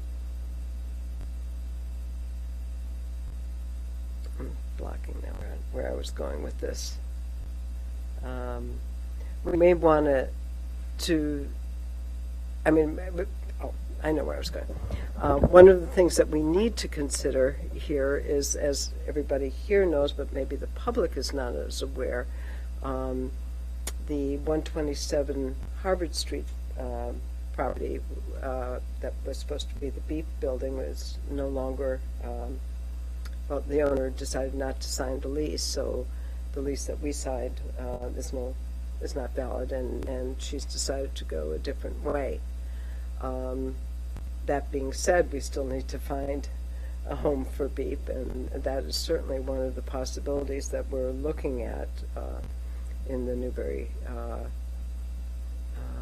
buildings, because there's a building that could be very appropriate for that and for offices and some of our other needs where we have rentals presently. Anything else? Well, so, I understand. Yeah. Just in that sense, I just want to throw in 2 cents that we need, if we're thinking about that, we do need to consider the location very carefully in terms of its accessibility to the denser parts of town. Yes, absolutely, absolutely. So I'm assuming that while acquisition is the focus of this committee, in some way, they're at least on some level going to be looking at uses, even if not in-depth study. I don't really Yes, know. And they've selected a consultant, design consultant. We're in This the week, process. of In working the on it. process, it's almost Right. So I finalized. guess. I don't think it's been finalized yet. That's why I don't want to. So I guess at a staff level, at least, the very least, there's just obviously a need to coordinate with the public schools of Brookline in terms of any potential school uses that there might be questions about, like the one that people brought up at the very first part of this, which was, hey, should you be putting the 9th school up there instead of at Baldwin? And that question's been asked, and or a Beep school, or another, what other school uses. We have expiring lease on Webster Place, and could our Metco staff and BACE staff offices be relocated to some part of this campus? So we just need to be ready to provide support and coordination around questions that the committee, which Yes. is led by 2 members of the select board, might have. Right. Thank you. Okay, so I want to, actually take a pause in our agenda, recognize a member of the public who I believe came for our budget hearing, but just we opened it and closed it because everybody was off doing Valentine's Day stuff. So if you would like to make public comment, you simply need to come to the microphone and identify yourself, and we are all ears.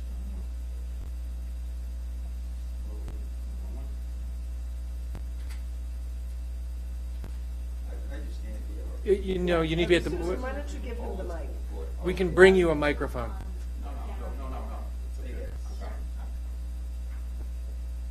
Okay.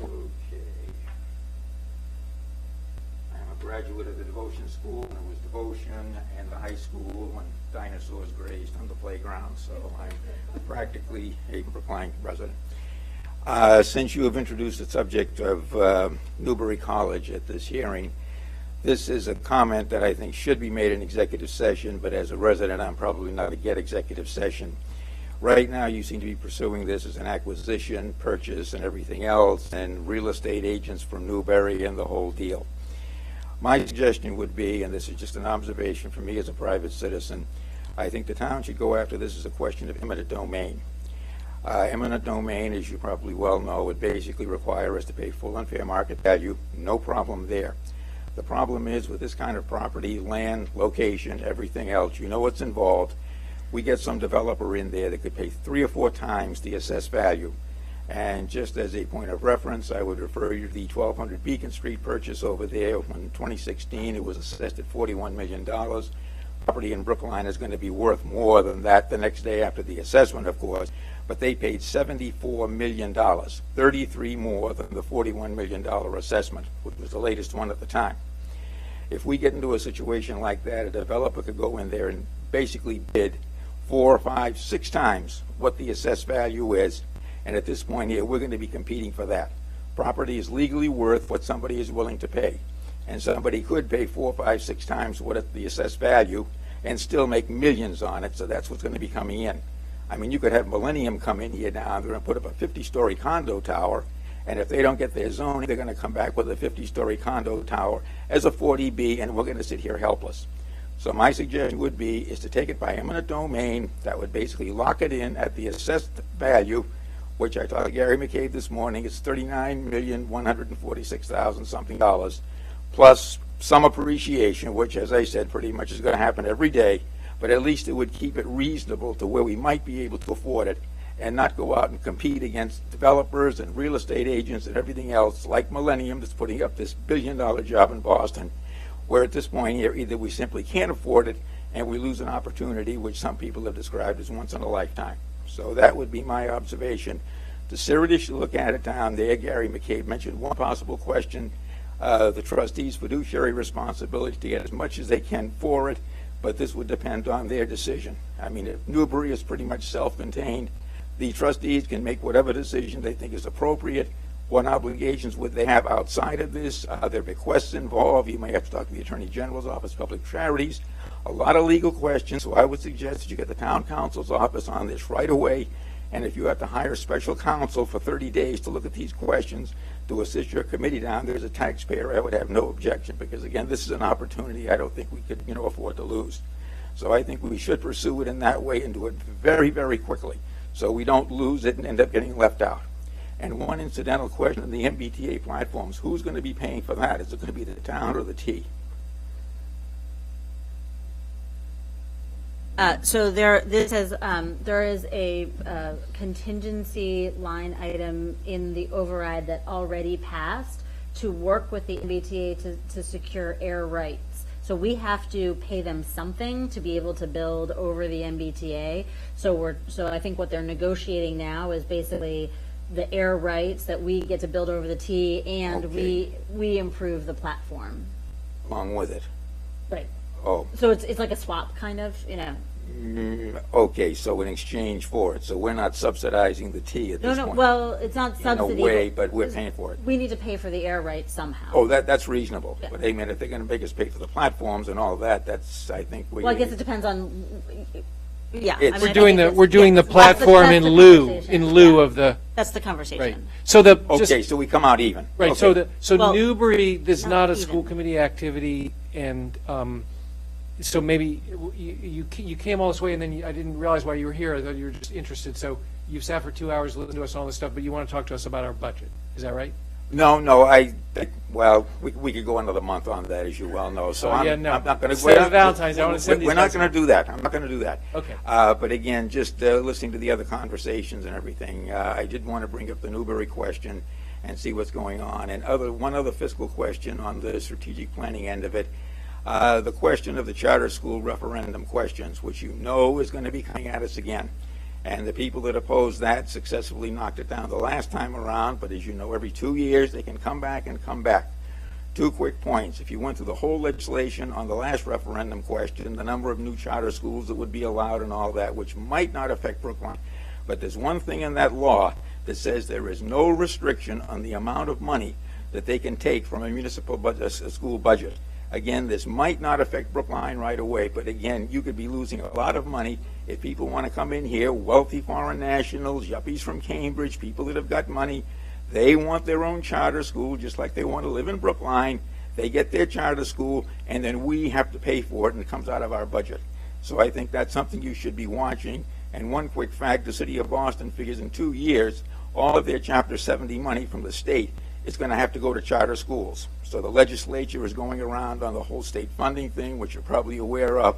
So I think that you should have a committee of one, if necessary, just to watch what's happening on these charter schools so we can defend the town against, another invasion, which is going to be coming every 2 years. They're going to come at it.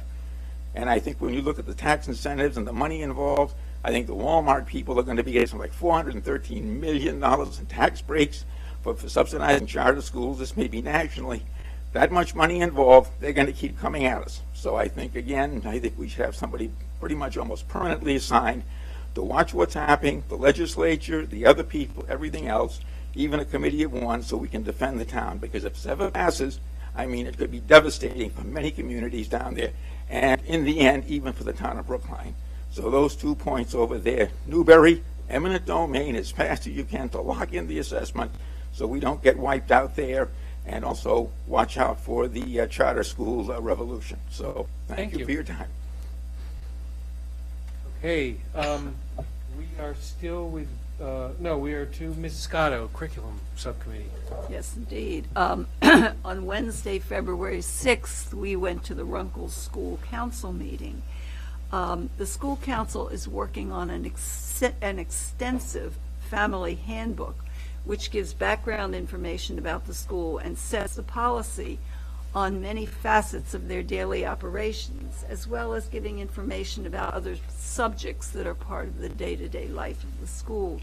The handbook is intended for everyone, staff, parents, administration, and the hope is that everybody will then be on the same page because it will be so clear as to what procedures and information and relevant information is. The participants are clear that they would like everyone to be using this book as a resource. They are intently working at Runkle on the creation of community in which everyone in the school feels that they belong. That's a major purpose in what they're doing. One of the items that came up for discussion was scheduling. What are the things we need as part of the schedule to reflect our values and our priorities? One of the items mentioned was time for professional development, especially in terms of giving teachers an understanding of the importance of the responsive classroom, which Suzanne mentioned, with its emphasis on social emotional learning. And then to make sure that they had time to include social emotional learning in the rest of their day-to-day teaching. So it was a very interesting meeting. Lots of participation on the part of people on staff as well as parents. It was an interesting meeting. This past Wednesday, we had our curriculum subcommittee meeting, and it focused on SWS, the school within a school. And Dan Bresman, the SWS coordinator and counselor, gave us an overview of the program, which is currently serving around 125 sophomores, juniors, and seniors. All of the freshmen are not admitted because it is important for them to experience the mainstream in the high school. Admission is by lottery, and there are a certain number of spots allotted to specific genders, ethnicities, and so forth. All of the participants in SWS take their English courses there, and English course there each year, and participate in SWS town meeting, which is a crucial part of the democratic and participatory process. And I want to show you a Venn diagram. I'm sorry, it's got notes all over it. A Venn diagram that was handed out to us. And you notice SWS is in the center. And then there are three other, in these three circles, they talked about what are the reasons that people join SWS. Some of the reasons, some students join because they're interested in the way academics are taught in SWS. Some students join because they want to be in a situation where there is a democratic town meeting that there is a view of democracy and justice that they feel is important. And some of the students join because they need a smaller situation than the big high school. There's a certain amount of empathy there for their needs. They feel that they're taken care of. So the SWS is a thriving community. The question comes up about whether or not it should be made larger. And it is clear to those in SWS that it is the right size now. You could, in fact, start another SWS. They feel to actually have more people there would not be in the best interest of the program. So you could start another SWS and could be similar to this one. You could do something with the freshmen where they're doing some sort of participatory, their own maybe town meeting kind of thing, but not bring them into the whole, but encourage them to look at the model. It was a very, very interesting discussion, and I have to say Dan Bresman is impressive. He is committed so greatly to that program and the students in the program that it is just a pleasure to sit there and listen to him talk. So that's what curriculum is up to. Thank you. Government relations. The jury's still out on the legislature and whether or not what will happen with the, as far as I know at least, maybe somebody else has more up-to-date stuff on the ed reform bill and whether or not what they're going to get, whether it'll be the governor's version or whether there'll be other legislation passed. And that's really all I have. What did I do? No, there's just like heartbreaking news. There's an Well, exciting. the Senate passed the U.S. budget, but that's not. No. What did I do?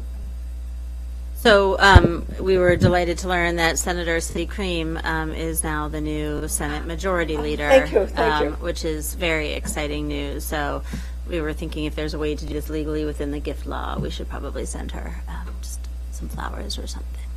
Be very nice. Brookline born and bred, but living in Newton now. Still representing us. Went to the Runkle School, actually. I think so. Yeah, wonderful. Policy. As we mentioned earlier, our next meeting was canceled. We need to reschedule that, which we have not done yet. Other additional liaison reports or updates?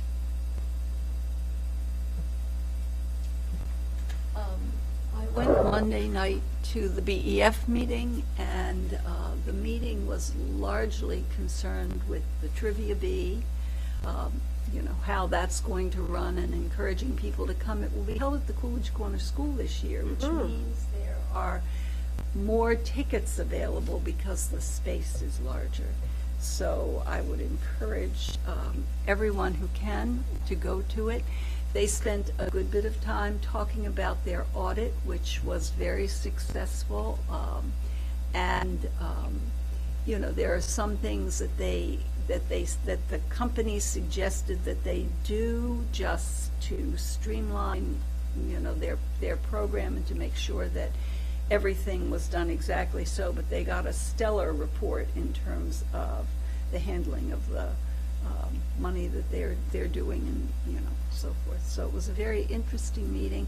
They are a very dedicated group of people, and they're doing something that is so much in the best interest of the schools that I hope you all support them and go to this Trivia Bee and the Spelling Bee if you're interested, which is earlier in March. So I have a Beep Connections report. I went to the first meeting of Beep Connections, which I've talked to you guys in the past about. It's a wonderful group. I mean, really impressive. It includes everybody who touches early childhood, whether it's the Housing Authority, Brookline Mental Health Center, our BEEP programs, the Parent-Child Home Program, the food pantry was there this time, and talking about what they're doing at Lincoln School, actually, with providing kids who are food insecure food for the weekend. And it was very impressive. Actually, we may want to have her come and talk here to us about what they're doing and trying to do for kids at Lincoln and possibly some of the other schools too, where there may be kids who, you wouldn't know the families don't have enough to feed the kids over the weekend, and how important, obviously, that is. It's a basic human need. So that was part of the conversation. There were ideas put forward back and forth. The STEPS person there talked about how maybe some of the STEPS kids could volunteer at the food pantry. It's the way you want your community to work, to people helping one another, thinking, together, brainstorming how to solve problems in ways. So this was the first meeting of the year. Unfortunately, the person, Barbara Meggett, had retired. Margaret Eberhard is the new CFCE liaison, and Molly Zucker left as the chair of the Beep Connections. She was off doing, I think, some other things. So it took a while for us to get together, but it was like we had never stopped. I would recommend, if anybody wants to come to these meetings, you should.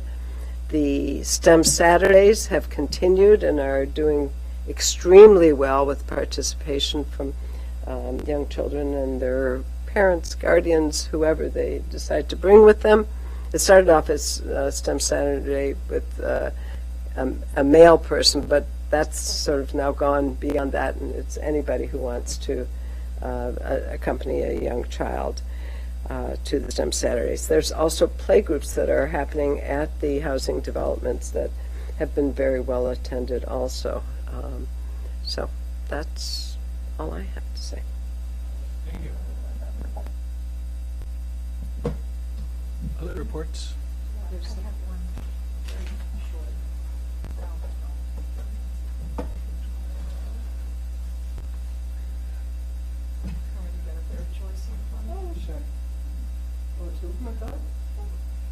I just wanted to add on the program that you were talking about, Brookline Thrives. They switched the nights. It used to be on Thursday nights. If you wanted to go and volunteer and assemble bags, they hand them out on Fridays at one of our schools right now, in collaboration with the Brookline Food Pantry, and they switched it to Wednesday nights. And so there's a Google form where you can sign up for that. Be happy to share that with anybody who's looking for that. And then my update is that on Saturday, I attended the Pan-Asian Lunar New Year celebration at the high school, which was very lovely. We served food. There was performances. Susan Starter came and helped us out doing the craft table. There was face painting. It was a lovely community event, and saw a number of people who stopped by in the community, so it was really nice. So I just wanted to say what a lovely event that the volunteers all bring together and get local donations from restaurants and running around. So there's a lot of coordination, and it was a really great event. Did you have an update? Okay, she's good.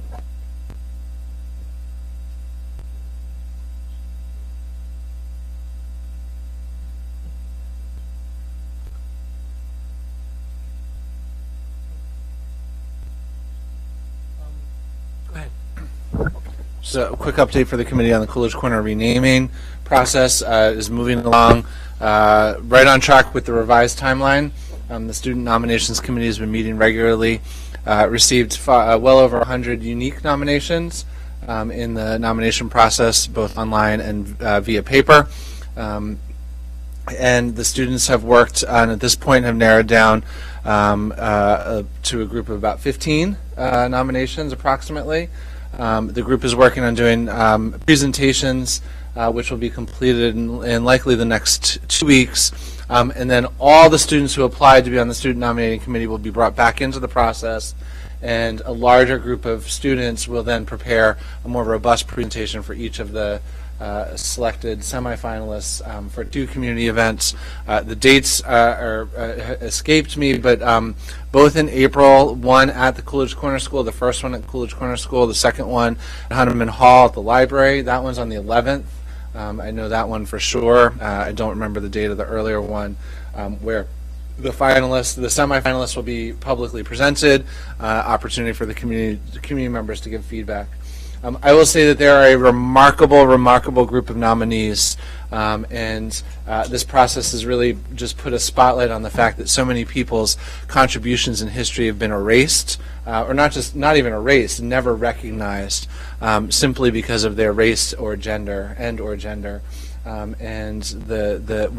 the students are learning, and quite frankly what myself, Principal Buller, and Vice Principal Saeed Ola are learning about some remarkable people. I can't wait for our students to have the opportunity to share the history of these nominees with the town. So that's much more to come. April 3rd is the one at Coolidge. Thank you. April 3rd and April 11th. I believe Dr. Brown and perhaps somebody else has put an exhibit together at Coolidge Corner Library that explains some of the background for the renaming. So. And there's a meeting happening with the advisory group, the renaming advisory group, just after the February break. Could Ms. Fitzpatrick maybe just send to this committee the update that Jen Buller wrote to the Coolidge Corner community? Because there was a lot of information in there about the detail about the process and the dates. On Sunday, the Coalition to Eliminate Racism in Brookline, which is a coalition of, I heard or learned was just 29 separate groups, convened the Brookline Summit for Racial Equity on Sunday afternoon, and I was privileged to attend, as was Ms. Dickhoff and Ms. Federspiel. It was a really dynamic, very well organized, productive afternoon of active work. And the centerpiece of it revolved around 7 priorities that had been identified and then really developed prior to Sunday, working with within all of these 29 organizations and with members of our community, members of color in our community, to identify what really, from all of the many priorities that that are identified and known, what are the ones that need to be worked on first, of most interest.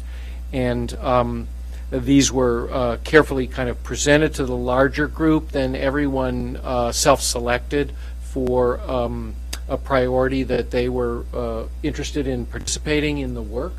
and we broke out into breakout groups, and each of those groups met for, I don't know, about an hour to talk about how to move that work forward. And then those breakout groups came back and reported out to the larger group. And the idea is that this is really about doing, not just about talking about things, but finding ways forward. I attended actually a group that was focused on housing needs, and because I thought it was, I spend so much time in Brookline talking about and representing the needs of schools, but my professional expertise is in low-income housing, and so thought I could contribute to that.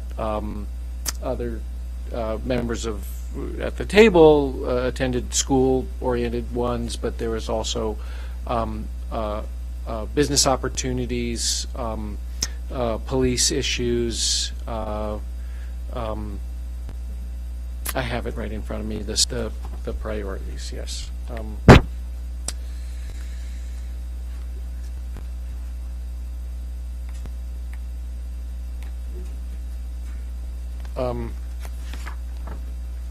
Number one was increased quality and amount of low and moderate income housing in Brookline, which was the group that I joined. 2, increased number of people of color employed by the town in entry-level, mid-management, and senior leadership positions. Priority 3, increased diversity on boards and commissions and remove barriers to running for office. 4, reduce or eliminate the substantial disparity in academic outcomes between white students and students of color.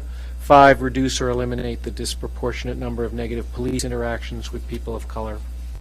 6, produce a robust minority and women-owned business enterprise program. 7, produce and implement anti-racism programming reviews consistent with applicable laws and policies. And so I think this is a great initiative. People noted that it was either the first time ever or the first time in maybe 30 or 40 years that anything like this had happened in Brookline. And I personally look forward to both participating and seeing this work develop in our community. So they have 2 more forums planned so far. I forget the dates. I think June and November. They don't have dates, but they just are saying and some of the groups are going to be meeting even monthly. So if people want to learn more, they need to go to the website. There's a website called, I don't know. cerbrookline@gmail.com. Coalition to End Racism. Yeah. I would just say the one thing that was pleasantly surprising to me was, number one, the priorities were generated by Brookline residents of color, and then presented not for debate, but how, these are the priorities of this particular sets of groups. How do we implement them, which I thought was a refreshing approach. And I think the second thing was, it was one of the most racially diverse rooms that I have been in of adults in Brookline in a very long time, that is not in a faith-based community. So kudos to the organizers for getting a very wide variety of people. And there were a large number of town meeting members and others. So I think the point was just, there is no such abstract thing as the town, like this is the town. So so go talk to the people sitting next to you who are your town meeting members, because a lot of this happens in budgets, as we know, budgets and policies and hiring and leadership decisions. So. Anyway, the good news is I think there was a lot of interest in art. So Ms. Federspiel and I shared attendance at the schools subcommittee, along with Jeremy Block, who is a longtime teacher, longtime resident, and on the BEU executive committee, and Bob Miller, who is a longtime teacher, longtime resident, town meeting member, BEU executive committee member. I think we had a fantastic discussion. There were a couple of teachers in there as well, and longtime residents. And even so, it was still clear that there was a 30-year resident who was talking about METCO as though it were an income-based program, and there was. So I think just the education process never stops. And I think the other piece that we talked about was, to what extent is there kind of communication about level setting what's going on, because a lot of the questions were a lot of the suggestions there are things that are either already happening, Dr. Warnham, or other things that are happening. Ms. Richardson, others are pushing forward specifically around HR and around equity issues. However, there are other pieces in there that are harder to do. For example, increase the number of MECO children in this district by 25% in the next 3 years. So there was kind of a wide variety of things in there. So I think just the tethering of the ideas and the ambition matched with some education around what the state of play is on some of these issues, and really identifying some places to push forward and create more community will and community education. There's actually, I found it refreshingly So there are a lot Positive. of really good questions. Some of them were easy to answer, just some facts, and then some were really lengthy discussions. But the interest from parents and community was very strong, and they were very willing to have the conversations. So it was a good day. Okay, is there any new business for the committee?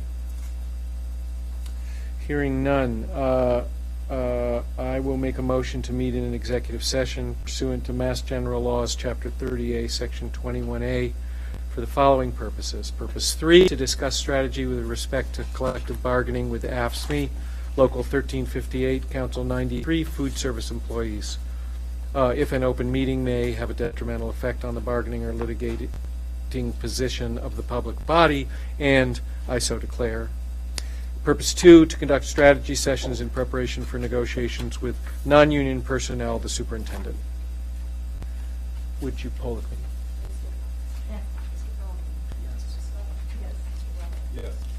Yes. And the committee may return and to open session following the executive session for a possible vote to approve a memorandum of agreement with AFSCME Local 1358, Council 93.